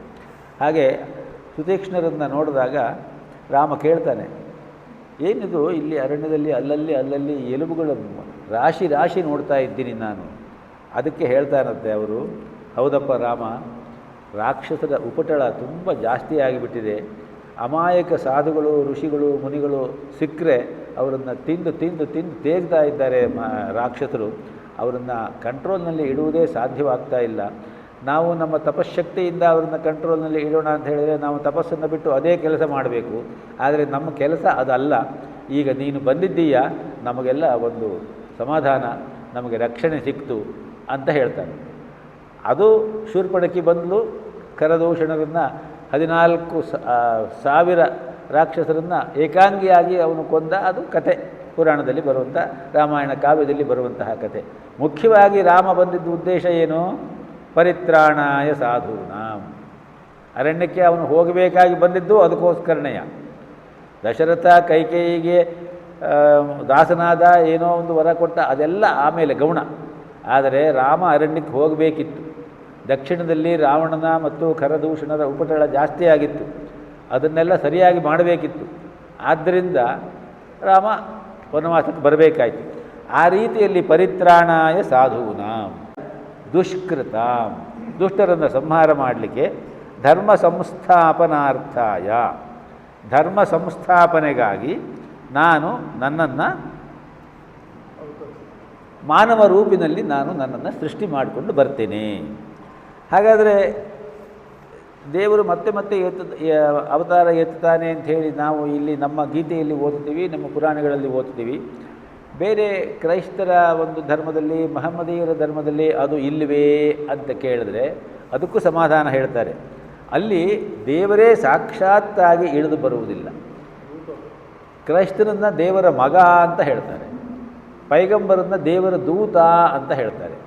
ಆವಾಗ ಅವರು ಮಗನಾಗಿ ಕಳಿಸ್ತಾರೆ ಅಥವಾ ದೂತನಾಗಿ ಕಳಿಸ್ತಾರೆ. ಅವರಲ್ಲೂ ಇದ್ದೇ ಇದೆ. ಅವರು ನಂತರದಲ್ಲಿ ಅವರು ಅದನ್ನು ಸರಿಯಾದ ರೀತಿಯಲ್ಲಿ ರಕ್ಷಣೆ ಮಾಡಲಿಲ್ಲ, ಅವರು ಬೇರೆ ರೀತಿಯಲ್ಲಿ ವರ್ತಿಸಿದರು ಅಂತ ಹೇಳುವುದು. ಅದೇ ಸಕಾಲೇ ನೇಹ ಮಹತ ಯೋಗೋ ನಷ್ಟ ಪರಂತಪ. ಕ್ರಿಶ್ಚಿಯಾನಿಟಿ ಆಗಲಿ ಇಸ್ಲಾಂ ಆಗಲಿ ಇದು ಎರಡೂ ಕೂಡ ಮೂಲತಃ ಒಳ್ಳೆಯ ಧರ್ಮವೇ ಅಂತ ಬೇರೆ ವಿದ್ವಾಂಸರು ಅದನ್ನು ಅಲ್ಲಿಯ ವಾಕ್ಯಗಳನ್ನು ಕೋಟ್ ಮಾಡಿ ಹೇಳಿರುವಂತಹ ಎಷ್ಟೋ ಸಂದರ್ಭಗಳನ್ನು ನಾವು ಓದಬಹುದು.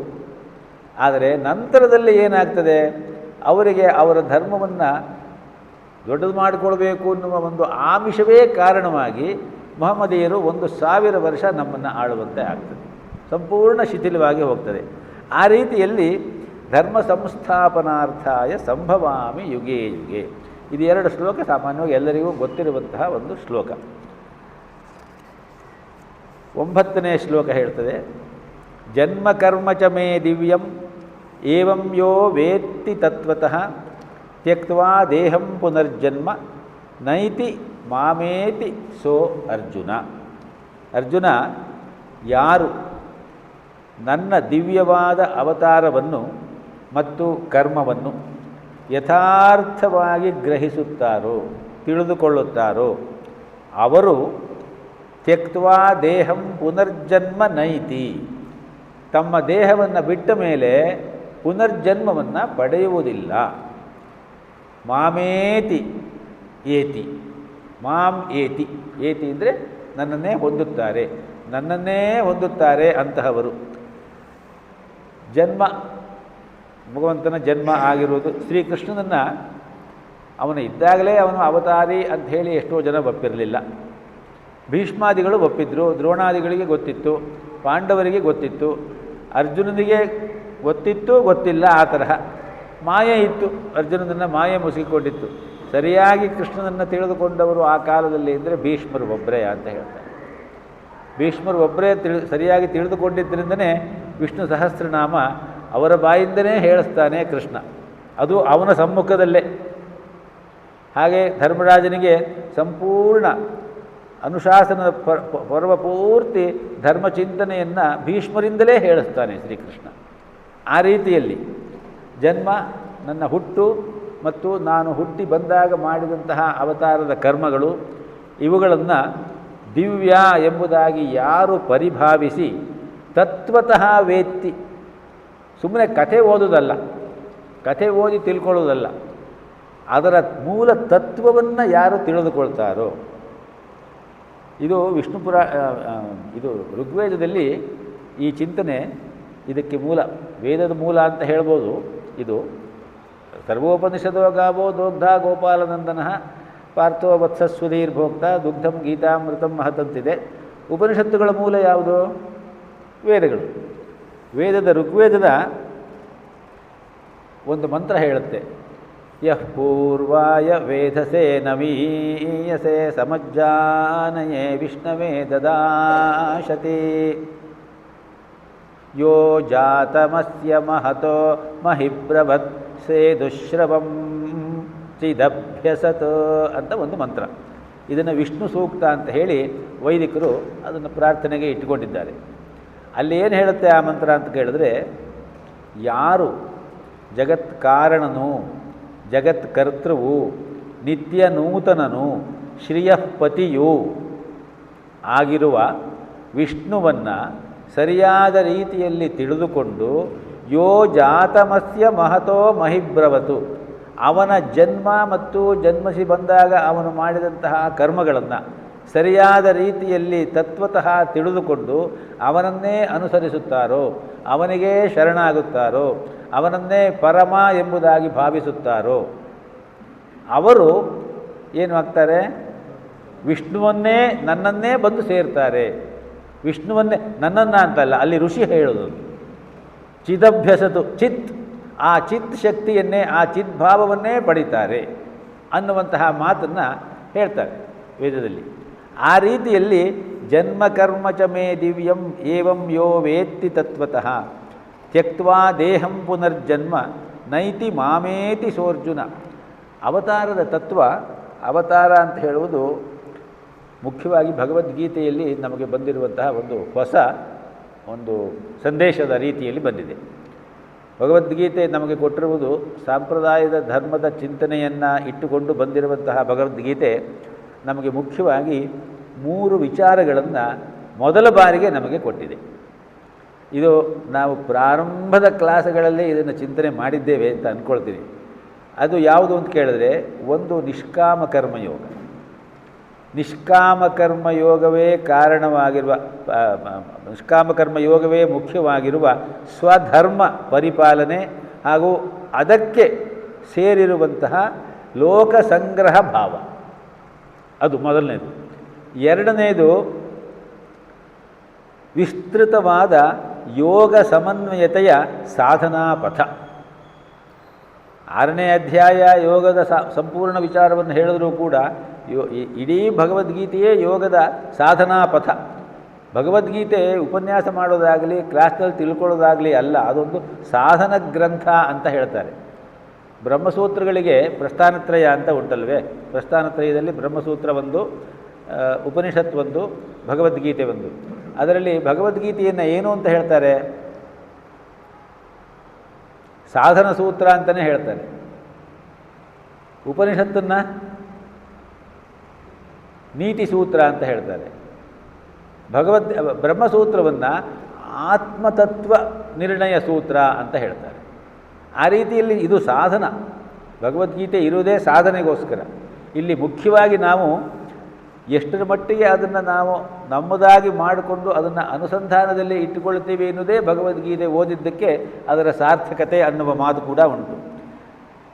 ಇದನ್ನು ಬಹಳ ಸುಂದರವಾಗಿ ಹೇಳ್ತಾರೆ ಹರ್ಷಾನಂದರು. ನೋಡಿ, ಯೋಗ ಯಾವ ರೀತಿಯಲ್ಲಿ ನಮ್ಮನ್ನು, ಈ ಅವತಾರ ತತ್ವ ಯಾವ ರೀತಿಯಲ್ಲಿ ಬಂದಿದೆ ಅಂತ ಹೇಳಿದ್ರೆ, ಅವತಾರದ ಸಿದ್ಧಾಂತ ಭಗವದ್ಗೀತೆಯಲ್ಲಿ ನಮಗೆ ಬಂದಿರುವಂತಹ ಒಂದು ಮುಖ್ಯವಾದ ಸಿದ್ಧಾಂತ, 3 ಸಿದ್ಧಾಂತಗಳಲ್ಲಿ ಅದು ಒಂದು. ಲೋಕದ ಉದ್ಧಾರವನ್ನು ಮಾಡುವುದಕ್ಕಾಗಿ ಭಗವಂತ ಮಾನವನಾಗಿ ಅವತಾರ ಮಾಡಿಕೊಂಡು ಬರ್ತಾನೆ, ಅಂದರೆ ಇಳಿದು ಬರ್ತಾನೆ ಅನ್ನುವುದು ಗೀತೆಯಲ್ಲಿ ಮೊದಲ ಬಾರಿಗೆ ಪ್ರತಿಪಾದಿತವಾದ ಸಿದ್ಧಾಂತ. ಭಾರತೀಯ ತತ್ವಶಾಸ್ತ್ರ ಹಾಗೂ ಧಾರ್ಮಿಕ ಸಾಹಿತ್ಯಗಳಿಗೆ ಇದು ಒಂದು ವಿಶಿಷ್ಟವಾದ ಕೊಡುಗೆ ಅಂತ ಹೇಳ್ತಾರೆ. ಬಹುಶಃ ಅವತಾರದ ಪರಿಕಲ್ಪನೆ ಋಗ್ವೇದದಲ್ಲಿ ಸೂಚಿತವಾಗಿರುವಂತೆ ಕಾಣುತ್ತದೆ. ನಾನು ಆ ಮಂತ್ರ ಹೇಳಿದೆ ನಿಮಗೆ. ಯೋ ಜಾತಮಸ್ಯ ಮಹತೋ ಮಹಿಬ್ರವತ್ ಸೇದುಶ್ರವಂ ಚಿದಭ್ಯಸತೋ. ಯಾರು ಆ ವಿಷ್ಣುವಿನ ಜನ್ಮ ಕರ್ಮಗಳನ್ನು ಸರಿಯಾದ ರೀತಿಯಲ್ಲಿ ತಿಳಿದುಕೊಂಡು ಅದನ್ನು ಕುರಿತು ಚಿಂತನೆ ಮಾಡ್ತಾರೋ ಅಂಥೇಳಿ, ಹಾಗೆ ಹೇಳಬೇಕಾದ್ರೆ ವೇದ ಆ ಭಾವ, ಈ ಸಿದ್ಧಾಂತ ಅಲ್ಲಿ ಕಾಣಿಸಿಕೊಂಡಿದೆ ಅಂತಲೇ ಅರ್ಥ. ಹೀಗೆ ಪುರಾಣಗಳಲ್ಲಿ ಉಕ್ತವಾದ ದಶಾವತಾರಗಳ ಪಟ್ಟಿಯಲ್ಲಿನ ಕೆಲವು ಅವತಾರಗಳನ್ನು ಶತಪಥ ಬ್ರಾಹ್ಮಣದಲ್ಲೂ ಕೂಡ ನಾವು ನೋಡಬಹುದು. ಆದರೆ ಗೀತೆಯಲ್ಲಿ ಮಾತ್ರ ಈ ಅವತಾರದ ಪರಿಕಲ್ಪನೆ ಸ್ಪಷ್ಟವಾಗಿ, ಖಚಿತವಾಗಿ, ನಿಖರವಾಗಿ ನಮಗೆ ಕಾಣ್ತದೆ. ಅಜೋಪಿ ಸನ್ ಅವ್ಯಯಾತ್ಮ ಭೂತಾನಾಂ ಈಶ್ವರೋಪಿ ಸನ್ ಪ್ರಕೃತಿಂ ಸ್ವಾಂ ಅಧಿಷ್ಠಾಯ ಸಂಭವಾಮಿ ಆತ್ಮ ಮಾಯೆಯ. ಇಷ್ಟು ಸ್ಪಷ್ಟವಾಗಿ ಅವತಾರದ ಚಿಂತನೆ ಇನ್ನೆಲ್ಲೂ ಹೇಳಿಲ್ಲ. ಕೃಷ್ಣ ಇದನ್ನು ಸ್ಪಷ್ಟವಾಗಿ ಹೇಳ್ತಾ ಇದ್ದಾನೆ. ಯದಾ ಯದಾ ಹಿ ಧರ್ಮಸ್ಯ ಗ್ಲಾನಿರ್ಭವತಿ ಭಾರತ ಅಭ್ಯುತ್ಥಾನಂ ಅಧರ್ಮಸ್ಯ ತದಾ ಆತ್ಮಾನಂ ಸೃಜಾಮ್ಯಹಂ. ಇಷ್ಟು ಸ್ಪಷ್ಟವಾಗಿ ಬೇರೆ ಎಲ್ಲೂ ಇಲ್ಲ. ಇದನ್ನು ಮುಂದೆ ಹರ್ಷಾನಂದರು ಅದನ್ನು ಹೇಳ್ತಾರೆ. ಹಿಂದೆ ತಾನು ವಿವಸ್ವಂತನಿಗೆ ಬೋಧಿಸಿದ ಯೋಗವನ್ನು ತದನಂತರ ಸೂರ್ಯನು ಮನುವಿಗೆ ಬೋಧಿಸಿದನೆಂದು, ಅನಂತರ ಆ ಜ್ಞಾನ ಕಾಲಕ್ರಮದಲ್ಲಿ ಲುಪ್ತವಾಯಿತೆಂದು ಕೃಷ್ಣನು ಹೇಳಿದಾಗ ಅರ್ಜುನನಿಗೆ ಸಹಜವಾಗಿಯೇ ಆಶ್ಚರ್ಯವಾಯಿತು. ತನ್ನ ಸಮಕಾಲೀನನಾದ ಕೃಷ್ಣನು ಅತ್ಯಂತ ಪ್ರಾಚೀನ ಕಾಲದ ಯಾರಿಗಾದರೂ ಇದನ್ನು ಬೋಧಿಸಿದ್ದು ಹೇಗೆ? ಈ ಅನುಮಾನ ಬಂತು. ಆದರೆ ಇದು ಆವಾಗ ಮಾತ್ರವೇ ಬೋಧನೆ ಆಗಿದ್ದಲ್ಲ, ಹಿರಣ್ಯಗರ್ಭನಿಗೆ ಮೊದಲು ಬೋಧಿಸಿದ್ದ ಅಂತ ಹೇಳೋದನ್ನು ನಾವು ಆಗಲೇ ತಿಳ್ಕೊಂಡ್ವಿ. ಹಿರಣ್ಯಗರ್ಭ ಯಾರು? ವೇದ ಹೇಳುತ್ತೆ ಹಿರಣ್ಯಗರ್ಭ ಯಾರು ಅಂತ. ಹಿರಣ್ಯಗರ್ಭ ಸಮವರ್ತತಾಗ್ರೇ ಭೂತಸ್ಯ ಜಾತಃ ಪತಿರೇಕ ಆಸೀತ್ ಸದಾಧಾರ ಪೃಥಿವೀಂ ದ್ಯಾಮುತೆ ಮಾಂ ಕಸ್ಮೈ ದೇವಾಯ ಹವಿಷಾ ವಿಧೇಮ. ಏಕಸ್ಮೈ ದೇವಾಯ ಹವಿಷಾ ವಿಧೇಮ.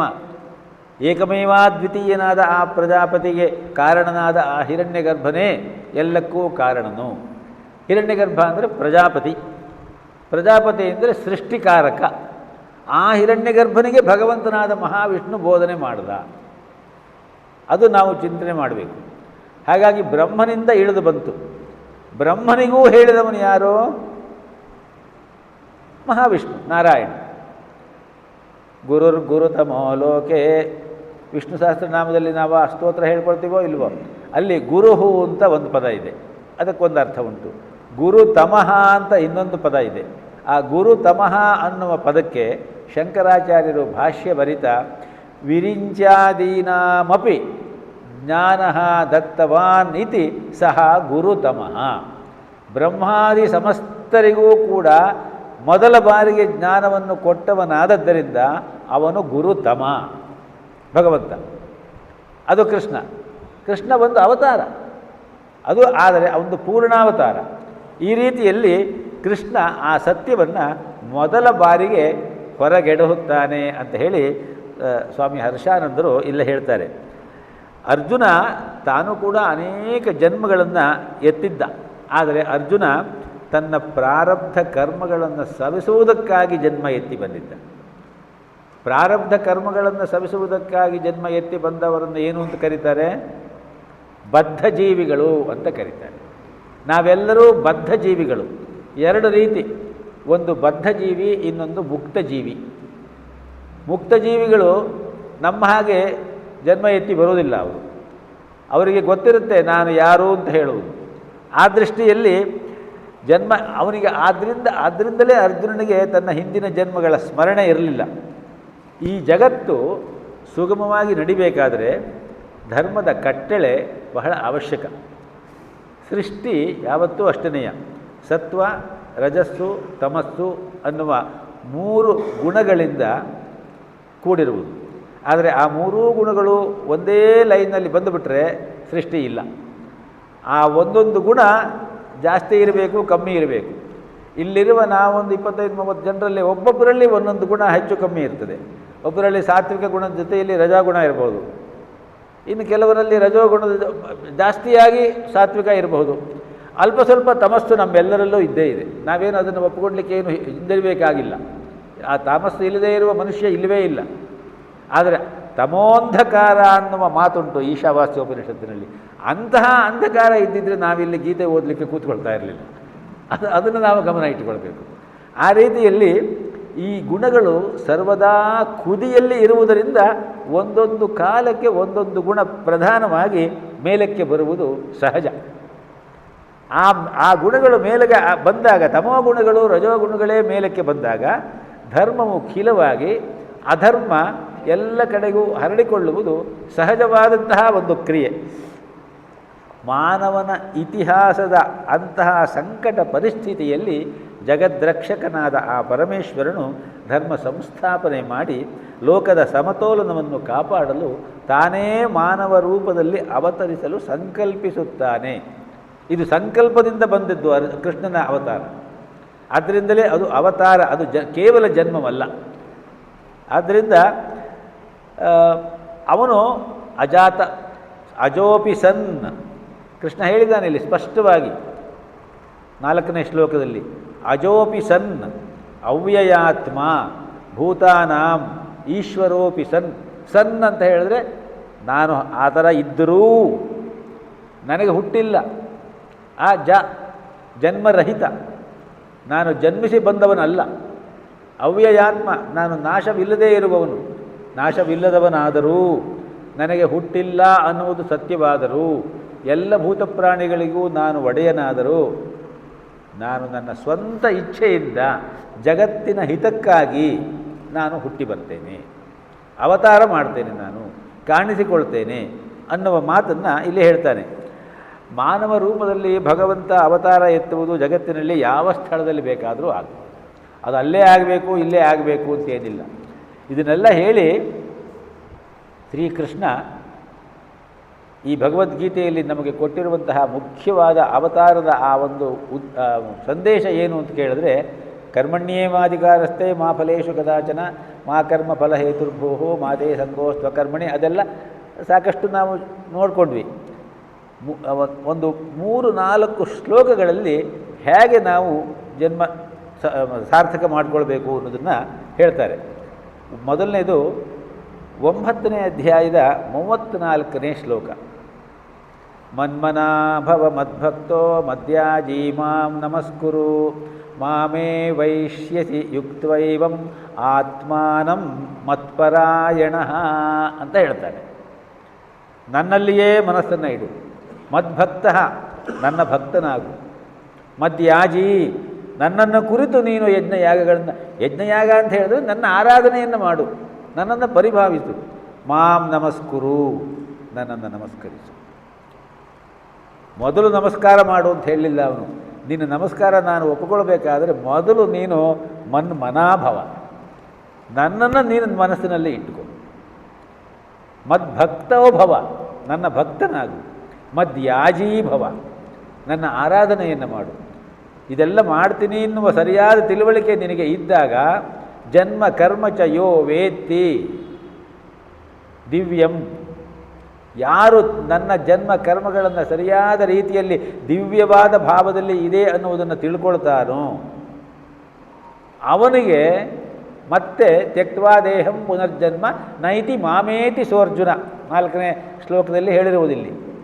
ಅದನ್ನು ಅಲ್ಲಿ ಕೃಷ್ಣ ಬೇರೆ ಬೇರೆ ರೀತಿಯಲ್ಲಿ ನನ್ನಲ್ಲಿ ಮನಸ್ಸನ್ನು ಹೇಗಿಡಬೇಕು ಅಂತ ಹೇಳ್ತಾನೆ. ಮಾಮೇ ವೈಶ್ಯಸಿ ಯುಕ್ತ್ವಾ ಏವಂ ಆತ್ಮಾನಂ ಮತ್ಪರಾಯಣ, ನನ್ನಲ್ಲಿಯೇ ಪರಾಯಣನಾಗಿ ನಿನ್ನ ಆತ್ಮವನ್ನು ನನ್ನಲ್ಲಿಯೇ ಸೇರಿಸಿಕೊಂಡು ನೀನು ಮನ್ಮನಾಭವನಾದರೆ, ಮದ್ಭಕ್ತನಾದರೆ, ಮದ್ಯಾಜೀಭವನಾದರೆ, ಮಾಂ ನಮಸ್ಕುರು ಅನ್ನುವುದನ್ನು ನೀನು ಪಾಲಿಸಿದರೆ ಮಾಮೇವ ಏಷ್ಯಸಿ, ನನ್ನನ್ನೇ ನೀನು ಹೊಂದುತ್ತೀಯ. ಇದನ್ನು ನಾವು ಸತ್ಯ ಅಂತ ನಂಬಿಕೊಂಡು ಭಗವದ್ಗೀತೆಯ ಅಧ್ಯಯನ ಮಾಡಬೇಕು. ಇನ್ನೊಂದು ಶ್ಲೋಕ 11ನೆಯ ಅಧ್ಯಾಯದಲ್ಲಿ 55ನೆಯ ಶ್ಲೋಕ ಅಂತ ಹೇಳ್ತಾರೆ. ಆ 55ನೆಯ ಶ್ಲೋಕ ಹೇಗಿದೆ ಅಂದರೆ ಮತ್ ಕರ್ಮ ಕೃನ್ ಮತ್ ಪರಮಃ ಅಂತ ಶುರುವಾಗುತ್ತೆ. ಅದು ನನ್ನ ಕೆಲಸವನ್ನು ಮಾಡು ನೀನು, ಪರಮಃ ನಾನೇ ಪರಮನೆಂದು ನನ್ನನ್ನು ಭಾವಿಸು. ಆ ರೀತಿಯಲ್ಲಿ ನೀನು ಮಾಡಿದಾಗ ನೀನು ನನ್ನನ್ನು ಹೊಂದುವುದು ಸಾಧ್ಯವಾಗ್ತದೆ. ಇನ್ನೊಂದು ಶ್ಲೋಕ 18ನೇ ಅಧ್ಯಾಯದ ಕೊನೆಯಲ್ಲಿ ಹೇಳ್ತಾನೆ, 65ನೆಯ ಶ್ಲೋಕ. ಅದು ಪುನಃ 9ನೇ ಅಧ್ಯಾಯದಲ್ಲಿ ಹೇಳಿದಂತೆಯೇ ಇದೆ. ಮನ್ಮನಾ ಭವ ಮದ್ಭಕ್ತೋ ಮದ್ಯಾಜಿ ಮಾಂ ನಮಸ್ಕುರು ಮಾಮೇ ವೈಶ್ಯಸಿ. 9ನೇ ಅಧ್ಯಾಯದಲ್ಲಿ ಏನು ಹೇಳಿದ್ದಾನೆ? ಮಾಮೇ ವೈಶ್ಯಸಿ ಯುಕ್ತವೈವ ಆತ್ಮಾನಂ ಮತ್ಪರಾಯಣ ಅಂತ ಹೇಳಿದ್ದಾನೆ. ಇಲ್ಲಿ 18ನೇ ಅಧ್ಯಾಯದಲ್ಲಿ ಏನು ಹೇಳ್ತಾ ಇದ್ದಾನೆ? ಮಾಮೇ ವೈಶ್ಯಸಿ ಸತ್ಯಂತೆ ಪ್ರತಿಜಾನೇ ಪ್ರಿಯೋಸಿಮೆ ಅಂತ ಹೇಳ್ತಾನೆ. ಕೃಷ್ಣನ ಕೊನೆಯ ಮಾತದು. ನನ್ನನ್ನೇ ನೀನು ಸೇರ್ತೀಯ ಹಾಗೆ ಮಾಡಿದ್ರೆ, ಇದು ಸತ್ಯವಾದ ಮಾತು. ಪ್ರತಿಜಾನೆ ಪ್ರತಿಜ್ಞೆ ಮಾಡಿ ಹೇಳ್ತಾ ಇದ್ದೇನೆ ಅರ್ಜುನ.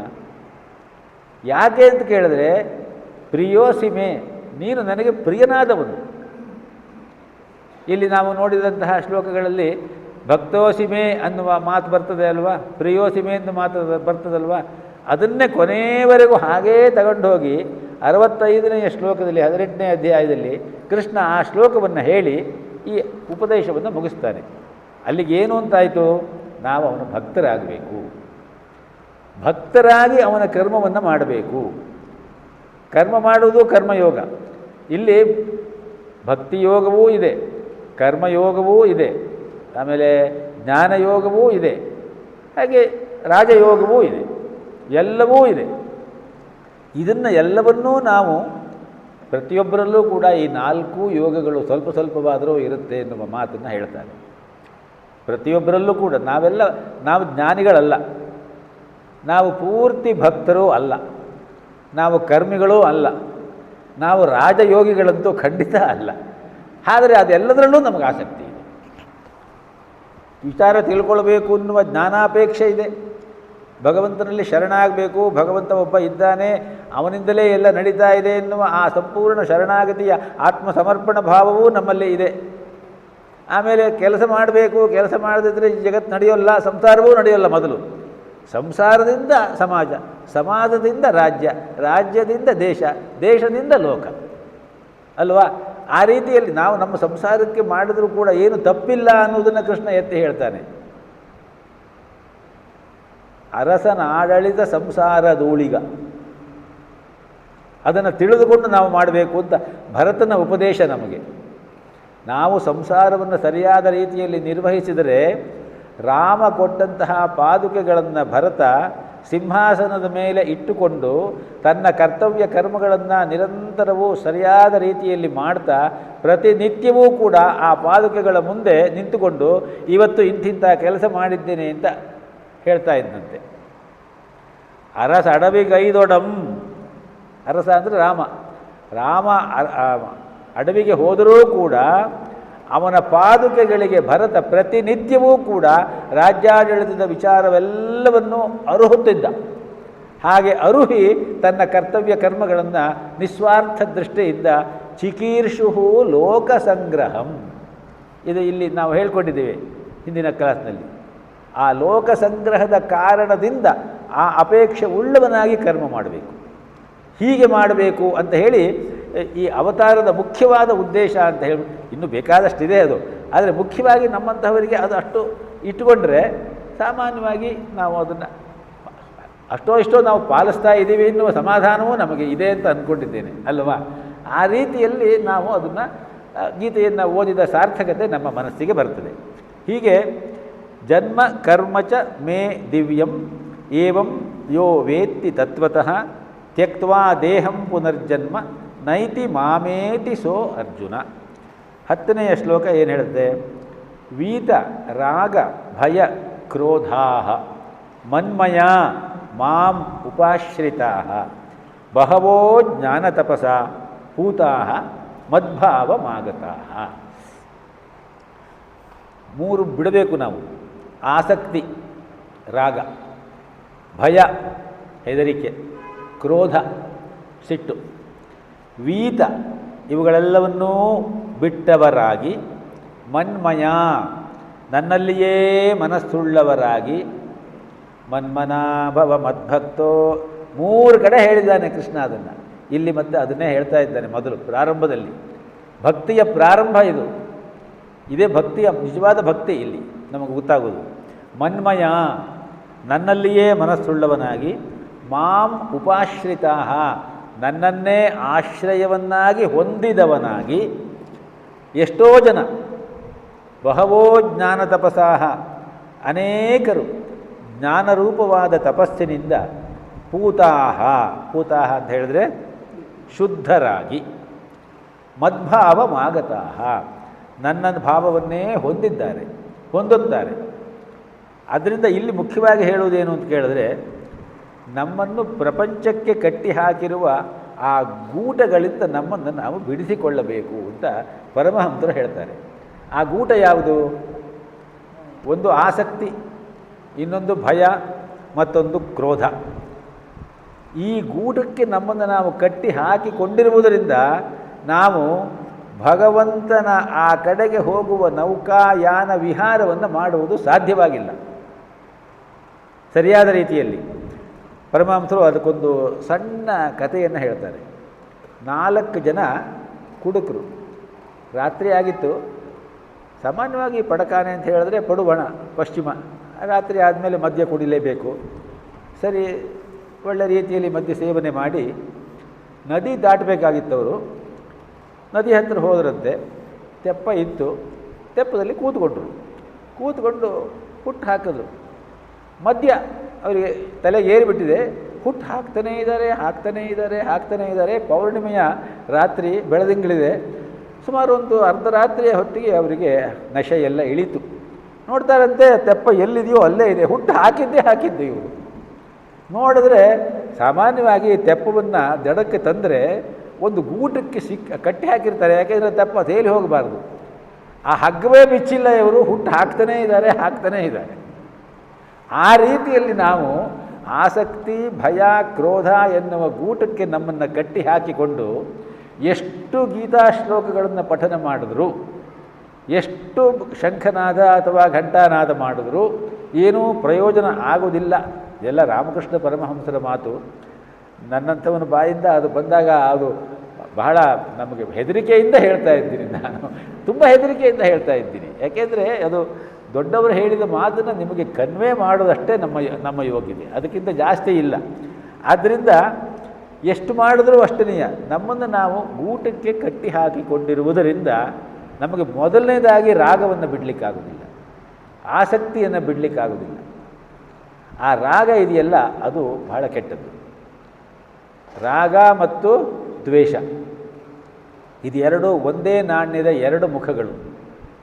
ರಾಗವನ್ನು ಬಿಡಬೇಕು, ಭಯ ಬಿಡಬೇಕು. ಮುಖ್ಯವಾಗಿ ರಾಗ ಬಿಡಲಿಕ್ಕೆ ಆಗೋದಿಲ್ಲ ಅನ್ನೋದೊಂದು. ಇನ್ನೊಂದು, ನಮಗೆ ಸಂಸಾರಿಗಳಿಗೆ ಭಯನೂ ಅಷ್ಟೇ ಬಿಡೋದು ಬಹಳ ಕಷ್ಟ.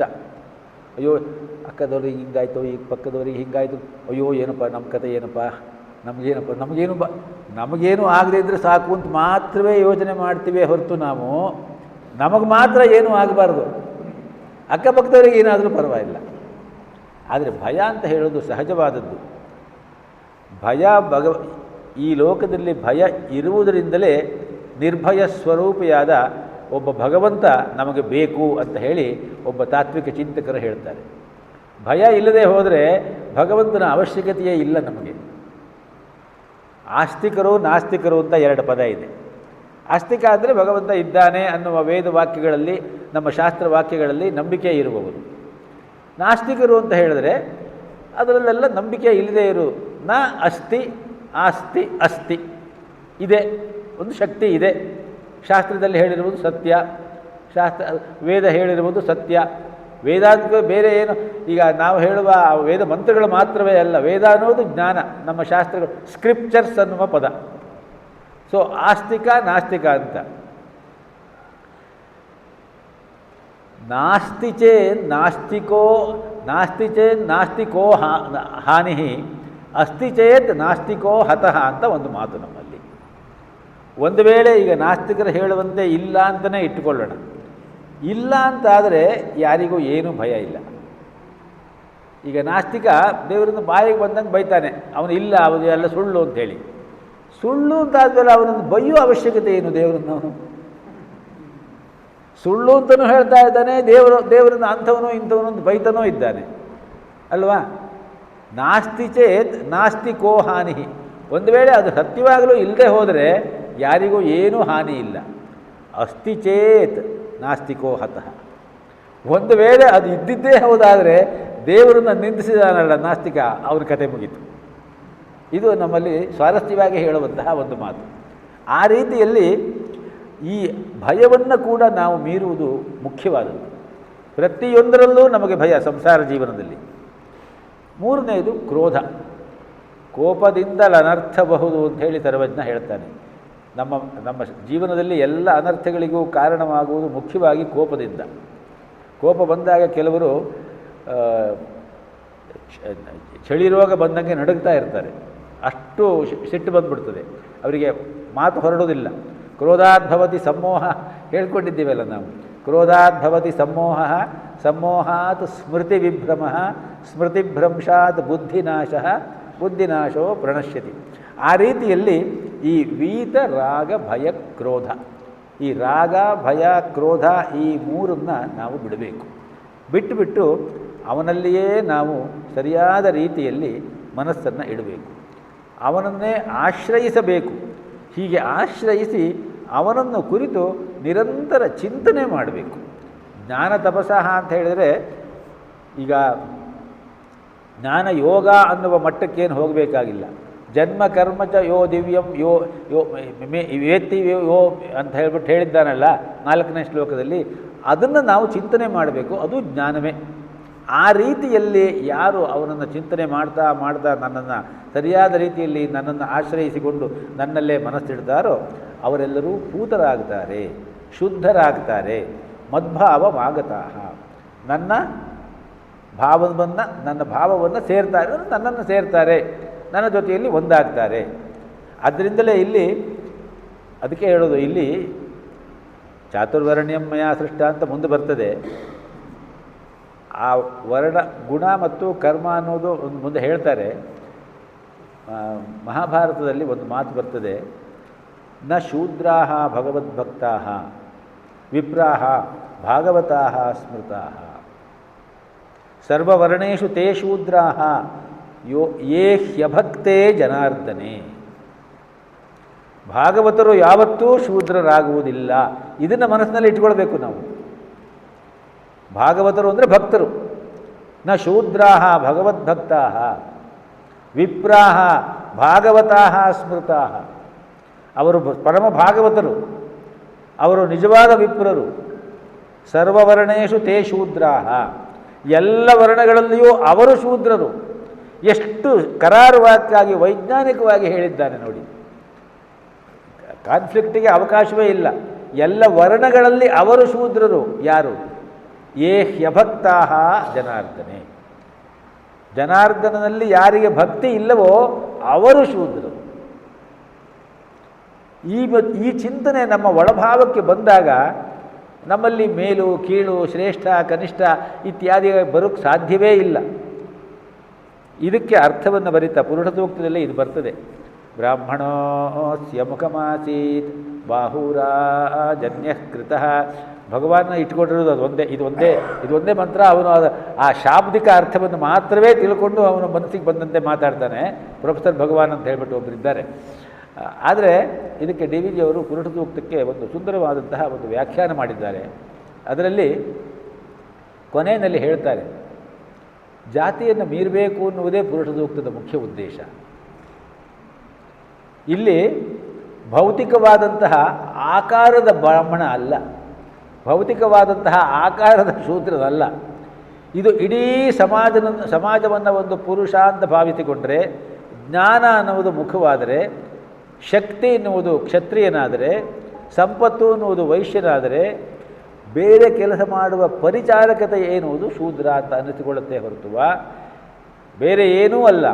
ಹಾಗಾದರೆ ನಾವು ಯಾಕೆ ನಮ್ಮ ಕುಲ ಪರಂಪರೆ ವಂಶ ಜಾತಿ ಇತ್ಯಾದಿಯಾಗಿ ಅಷ್ಟೊಂದು ಒದ್ದಾಡ್ತೀವಿ ಅಂತ ಕೇಳಿದ್ರೆ, ಇತಿಹಾಸದ ಕಾಲಘಟ್ಟದ ಸಂಕ್ರಮಣದ ಕಾಲಗಳಲ್ಲಿ ಜಾತಿಯ ಸಂಕ್ರಮಣ ಆಗಿದೆ, ಜಾತಿ ಸಂಕರವಾಗಿದೆ. ಆದರೆ ಏನಾಗಿದೆ ಅಂತ ಕೇಳಿದ್ರೆ ಆಹಾರ ವಿಹಾರ ಕ್ರಮಗಳು ಬೇರೆ ಬೇರೆಯಾಗಿ ಉಳಿದುಕೊಂಡು ಬಂದುಬಿಟ್ಟಿದೆ. ಆದ್ದರಿಂದಲೇ ಎಲ್ಲರೂ ಕೂಡ ಅದಕ್ಕೆ ಹೆದರಿಕೊಂಡು ಈ ವಂಶ ಪರಂಪರೆಯನ್ನು ಇಟ್ಟುಕೊಳ್ಬೇಕು ಅಂತ ಪ್ರಯತ್ನ ಪಡ್ತಾರೆ ಹೊರತುವ ಅದು ಇಲ್ಲದೆ ಹೋದರೆ ಬೇರೆ ಏನೂ ಇಲ್ಲ. ಬಹಳ ವೈಜ್ಞಾನಿಕವಾಗಿ ಅದನ್ನು ಬರೆದಿದ್ದಾರೆ, ಸುಮಾರು 10-12 ಪುಟಗಳಲ್ಲಿ. ನಮ್ಮ ಜಾತಿ ಅನ್ನೋದು ಭಾಳ ಸಣ್ಣ ವಿಚಾರ, ನಮ್ಮ ಪರಂಪರೆ ಇದೆಯಲ್ಲ, ಏವಂ ಪರಂಪರಾ ಪ್ರಾಪ್ತ ಅಂಥೇಳಿ, ಅದು ಬಹಳ ದೊಡ್ಡದು. ಅದನ್ನು ಟ್ರೆಡಿಷನ್ ಅಂತ ಹೇಳ್ತಾರೆ. ಪೊರಿಬಾವೋ ಸುಬಿಯಾಂಟೋ, ಯಾರು ಹೇಳಿ? ಪೊರಿಬಾವೋ ಸುಬಿಯಾಂಟೋ, ಇಂಡೋನೇಷ್ಯಾದ ಅಧ್ಯಕ್ಷ. ಮೊನ್ನೆ ತಾನೇ ಮೋದಿಯವರು ಅಲ್ಲಿಗೆ ಹೋಗಿದ್ದಾರೆ ಅಲ್ವಾ? ಏನು ಹೇಳಿದ್ರು ಅಂತ ಹೇಳಿದ್ದು ನೀವು ಗಮನಿಸಿದ್ದೀರಾ ಅವರು ಹೇಳಿದ್ದನ್ನು? ನಾನು ಭಾರತ ದೇಶದ ಡೊಮೆಸ್ಟಿಕ್ ಪಾಲಿಟಿಕ್ಸ್ ಬಗ್ಗೆ ಹೆಚ್ಚಿಗೆ ಏನು ಮಾತನಾಡಲಿಕ್ಕೆ ಹೋಗೋದಿಲ್ಲ, ಅದು ನನ್ನ ಕೆಲಸವಲ್ಲ. ನಾನು ನನ್ನ DNA ಟೆಸ್ಟ್ ಮಾಡಿಸಿಕೊಂಡಿದ್ದೇನೆ.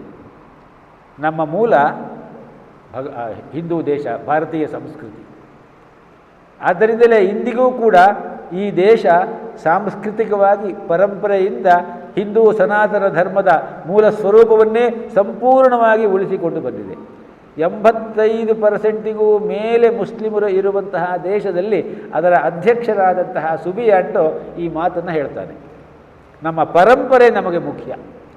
ನಾವು ನಮ್ಮ ಆಹಾರ ವಿಹಾರಗಳಲ್ಲಿ ಅಥವಾ ಆರಾಧನಾ ಕ್ರಮಗಳಲ್ಲಿ ಸ್ವಲ್ಪ ಹೆಚ್ಚು ಕಮ್ಮಿ ಮಾಡಿಕೊಂಡಿರಬಹುದು, ಆದರೆ ನಮ್ಮ ಪರಂಪರೆಯನ್ನು ನಾವು ಎಂದಿಗೂ ಮರೆಯಲ್ಲ. ಅಲ್ಲಿಯ ನೋಟಿನಲ್ಲಿ ಇರುವುದು ಗಣೇಶ, ಅಲ್ಲಿಯ ವಿಮಾನ ಸಂಸ್ಥೆಯ ಹೆಸರು ಗರುಡ, ಇವತ್ತಿಗೂ ಕೂಡ ಅಲ್ವಾ? ಆ ಪರಂಪರೆ ಬಹಳ ಮುಖ್ಯ. ಇವತ್ತಿಗೂ ಕೂಡ ಇಲ್ಲೂ ಭಾರತದಲ್ಲೂ ಕೂಡ ಅದಿದೆ.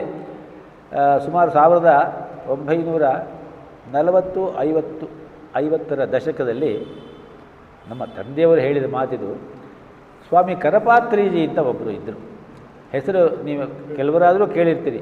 ಬಹಳ ದೊಡ್ಡ ಸಾಧಕರು. ಕೆಲವು ಕಾಲ ಅವರು ಬದರಿಯ ಜ್ಯೋತಿಷ್ ಪೀಠದ ಶಂಕರಾಚಾರ್ಯರ ಆ ಒಂದು ಆಮ್ನಾಯ ಪೀಠದ ಅಧ್ಯಕ್ಷರೂ ಆಗಿದ್ದರು. ಆನಂತರ ಅದನ್ನು ಬಿಟ್ಟರು ಅವರು ಭಾರತ ಸೇವಾ ಸಂಘ ಅನ್ನೋದನ್ನು ಒಂದು ಪ್ರಾರಂಭ ಮಾಡಿದ್ರು. ಇಂದಿರಾ ಗಾಂಧಿ ಕಾಲದಲ್ಲಿ ಗೋರಕ್ಷಣೆ ಮಾಡಬೇಕು ಅಂತ ಹೇಳಿ ಸಾವಿರಾರು ಜನರನ್ನು ಪಾರ್ಲಿಮೆಂಟ್ ಮುಂದೆ ಸೇರಿಸಿ ಅದು ಒಂದು ಚಳುವಳಿ ಮಾಡಿದಾಗ ಅವರ ಮೇಲೆ ನಿರ್ದಾಕ್ಷಿಣ್ಯವಾಗಿ ನಿರ್ದಯೆಯಿಂದ ಗೋಳಿಬಾರಿಗೆ ಆರ್ಡರ್ ಮಾಡಿ ಎಷ್ಟೋ ಜನ ಸತ್ತೋದ್ರು ಸಾಧು ಸನ್ಯಾಸಿಗಳು. ಆಗ ಅವರು ಶಾಪ ಹಾಕ್ತಾರೆ, ಈ ಗೋವಿನ ರಕ್ಷಣೆಗಾಗಿ ಬಂದಂತಹ ನಮ್ಮಂತಹ ಸಾಧುಗಳ ಮೇಲೆ ನೀನು ಗೋಲಿಬಾರು ಮಾಡಿ ಕೊಂದು ಹಾಕಿದೀಯಾ, ಆದ್ದರಿಂದ ನೀನು ಈ ಗೋಪಾಷ್ಟಮಿಯ ದಿವಸವೇ ನೀನು ಸಾಯ್ತೀಯಾ ಅಂತ ಹೇಳಿಬಿಟ್ಟು ಶಾಪ ಹಾಕಿರ್ತಾರೆ ಅವರು. ಅದೇ ರೀತಿ ಆ ಗೋಪಾಷ್ಟಮಿಯ ದಿವಸವೇ ಅವಳ ಹತ್ಯೆನೂ ಆಗುತ್ತೆ, ಅದು ಬೇರೆ ವಿಚಾರ. ಈ ಕರಪಾತ್ರೀಜಿ ಭಾರತ ಸೇವಾ ಸಂಘ ಅಂತ ಒಂದು ಇಟ್ಕೊಂಡಿದ್ರು. ಯಾವುದೋ ಯೋಗದಿಂದ ನಮ್ಮ ತಂದೆಯವರು 2 ವರ್ಷ ಅವರ ಜೊತೆಯಲ್ಲಿ ಇದ್ದರು. ಇಡೀ ಭಾರತವನ್ನು ಸುಮಾರು 4 ಸಾರಿ ಅವರು ಪರಿಕ್ರಮಣ ಮಾಡಿದ್ರು ಅವ್ರ ಜೊತೆಯಲ್ಲಿ. ಅವರು ಗುಜರಾತ್ನಲ್ಲಿ ಇದ್ದಾಗ ನಡೆದಂತಹ ಒಂದು ಸಂದರ್ಭವನ್ನು ನನಗೆ ಹೇಳಿದರು. ಗುಜರಾತ್ನಲ್ಲಿ ಈ ನವರಾತ್ರಿ ಕಾಲದಲ್ಲಿ ಕರಪಾತ್ರಿ ಸ್ವಾಮೀಜಿಯವರ ಜೊತೆಯಲ್ಲಿ ಇವರಿದ್ದಾಗ ಮುಸ್ಲಿಮರು, ಎಷ್ಟೋ ಜನ ಮುಸ್ಲಿಮರು, ಸಂಪ್ರದಾಯ ನಿಷ್ಠರಾದ ಮುಸ್ಲಿಮರು ತಮ್ಮ ಮನೆಗಳಿಂದ ಶ್ರೀಚಕ್ರವನ್ನು ತಂದು, ಅತ್ಯಂತ ಶ್ರೇಷ್ಠವಾದ ಶ್ರೀಚಕ್ರವನ್ನು ತಂದು ಸ್ವಾಮೀಜಿಯವರ ಮುಂದೆ ಇಟ್ಟು ಬೇರೆ ಬೇರೆ ವಿಪ್ರರು, ಶ್ರೇಷ್ಠರಾದ ಬ್ರಾಹ್ಮಣರ ಮನೆಗೆ ತಗೊಂಡೋಗಿ ಕೊಟ್ಟುಕೊಂಡು 10 ದಿವಸ ಇದನ್ನು ನೀವು ಇಟ್ಟುಕೊಂಡು ಆರಾಧನೆ ಮಾಡಿ ನಮಗೆ ಕೊಡಿ, ನಾವು ಅದನ್ನು ಮತ್ತೆ ನಮ್ಮ ಮನೆಯಲ್ಲಿ ಇಟ್ಟುಕೊಳ್ತೀವಿ ಅಂಥೇಳಿ ಆರಾಧನೆ ಮಾಡಿಸಿ ತಗೊಂಡೋಗಿ ಇಟ್ಕೊಳ್ತಾ ಇದ್ರಂತೆ. ಇದು ಯಾಕೆ ಹೀಗೆ ಅಂತ ಕೇಳಿದ್ರೆ, ನಾವೆಲ್ಲ ಪಕ್ಕಾ 100ಕ್ಕೆ 100 ಸನಾತನಿಗಳು. ಆದರೆ ನಮ್ಮ ಹಿಂದಿನ 4, 5, 6 ಪರಂಪರೆಯ ಹಿಂದೆ, ತಲೆಮಾರಿನ ಹಿಂದೆ ನಮ್ಮನ್ನೆಲ್ಲ ಮತಾಂತರ ಮಾಡಿದ್ರು. ಆದರೆ ನಮ್ಮ ಪರಂಪರೆಯನ್ನು ಆವತ್ತಿನಿಂದ ಇವತ್ತಿನವರೆಗೂ ಕಾದುಕೊಂಡು ಬಂದಿದ್ದೇವೆ ನಾವು. ನವರಾತ್ರಿ ಬಂದಾಗ ಶ್ರೀಚಕ್ರ ಆರಾಧನೆ ಆಗಬೇಕು ಅನ್ನೋದು ನಮಗೆ ಅದು ರಕ್ತಗತವಾಗಿ ಬಂದುಬಿಟ್ಟಿದೆ, ಅದು DNA ಇದೆ. ಆದ್ದರಿಂದ ನಾವು ಆ ಪರಂಪರೆಯನ್ನು ಬಿಡೋದಿಲ್ಲ ಅಂತ ಹೇಳಿ ಶ್ರೀಚಕ್ರದ ಆರಾಧನೆ ಮಾಡಿಸ್ತಾ ಇದ್ರಂತೆ. ಇದನ್ನು ನಾವು ಏನು ನೋಡಬೇಕು ಅಂತ ಕೇಳಿದ್ರೆ, ಈ ಆ ತತ್ವ ಇದೆಯಲ್ಲ, ಅದು ತತ್ವ ಪರಂಪರೆಯಿಂದ ಬಂದಿದ್ದು ಅಂತ ಹೇಳೋದಕ್ಕೆ ಇದೆಲ್ಲ ಉದಾಹರಣೆಗಳು. ಅದನ್ನು ಬಿಡಬಾರ್ದು ನಾವು. ಮೇಲೆ ಮೇಲೆ ಇರುವಂಥದ್ದು ಜಾತಿ ಪಾತಿ ಅದೆಲ್ಲ ಅಲ್ಲಿ ಶ್ರೇಷ್ಠ ಕನಿಷ್ಠ ಅದೆಲ್ಲ ಇಲ್ಲ. ಆದ್ದರಿಂದ ಬಹವೋ ಜ್ಞಾನ ತಪಸಃ ಅಂತ ಹೇಳುವಾಗ ಇಡೀ ಮಾನವ ಜನಾಂಗಕ್ಕೆ ಅದು ಅಪ್ಲೈ ಆಗುವಂತಹ ರೀತಿಯಲ್ಲಿ ಕೃಷ್ಣ ಹೇಳ್ತಾನೆ ಇಲ್ಲಿ. ಗೀತೆಯನ್ನು ಓದುವವರು ಮಾತ್ರವೇ ಅಲ್ಲ, ಗೀತೆಯನ್ನು ಓದದೇ ಈ ರೀತಿಯಲ್ಲಿ ಯಾರು ಜೀವನ ನಡೆಸ್ತಾ ಇದ್ದಾರೋ ಅವರೆಲ್ಲರೂ ಕೂಡ ಅಪೂತಾಹ ಮದ್ಭಾವಮಾಗತಾಹ, ಅವರು ಪವಿತ್ರರಾಗಿ ನನ್ನನ್ನು ಬಂದು ಸೇರಿಕೊಳ್ತಾರೆ. ಇದು ಅರ್ಜುನನಿಗೆ ಕೃಷ್ಣ ಈ 10 ಶ್ಲೋಕಗಳಲ್ಲಿ ತಿಳಿಸಿಕೊಡುವಂತಹ ವಿಚಾರ. ಮುಂದಿನ 10 ಶ್ಲೋಕಗಳನ್ನು ಮುಂದಿನ ಕ್ಲಾಸ್ನಲ್ಲಿ ಅಧ್ಯಯನ ಮಾಡೋಣ. ಓಂ ಪೂರ್ಣಮದಃ ಪೂರ್ಣಮಿದಂ ಪೂರ್ಣಾತ್ ಪೂರ್ಣಮುದಚ್ಯತೆ ಪೂರ್ಣಸ್ಯ ಪೂರ್ಣಮಾದಾಯ ಪೂರ್ಣಮೇವಾವಶಿಷ್ಯತೆ. ಓಂ ಶಾಂತಿ ಶಾಂತಿ ಶಾಂತಿ. ಶ್ರೀಕೃಷ್ಣಾರ್ಪಣಮಸ್ತು.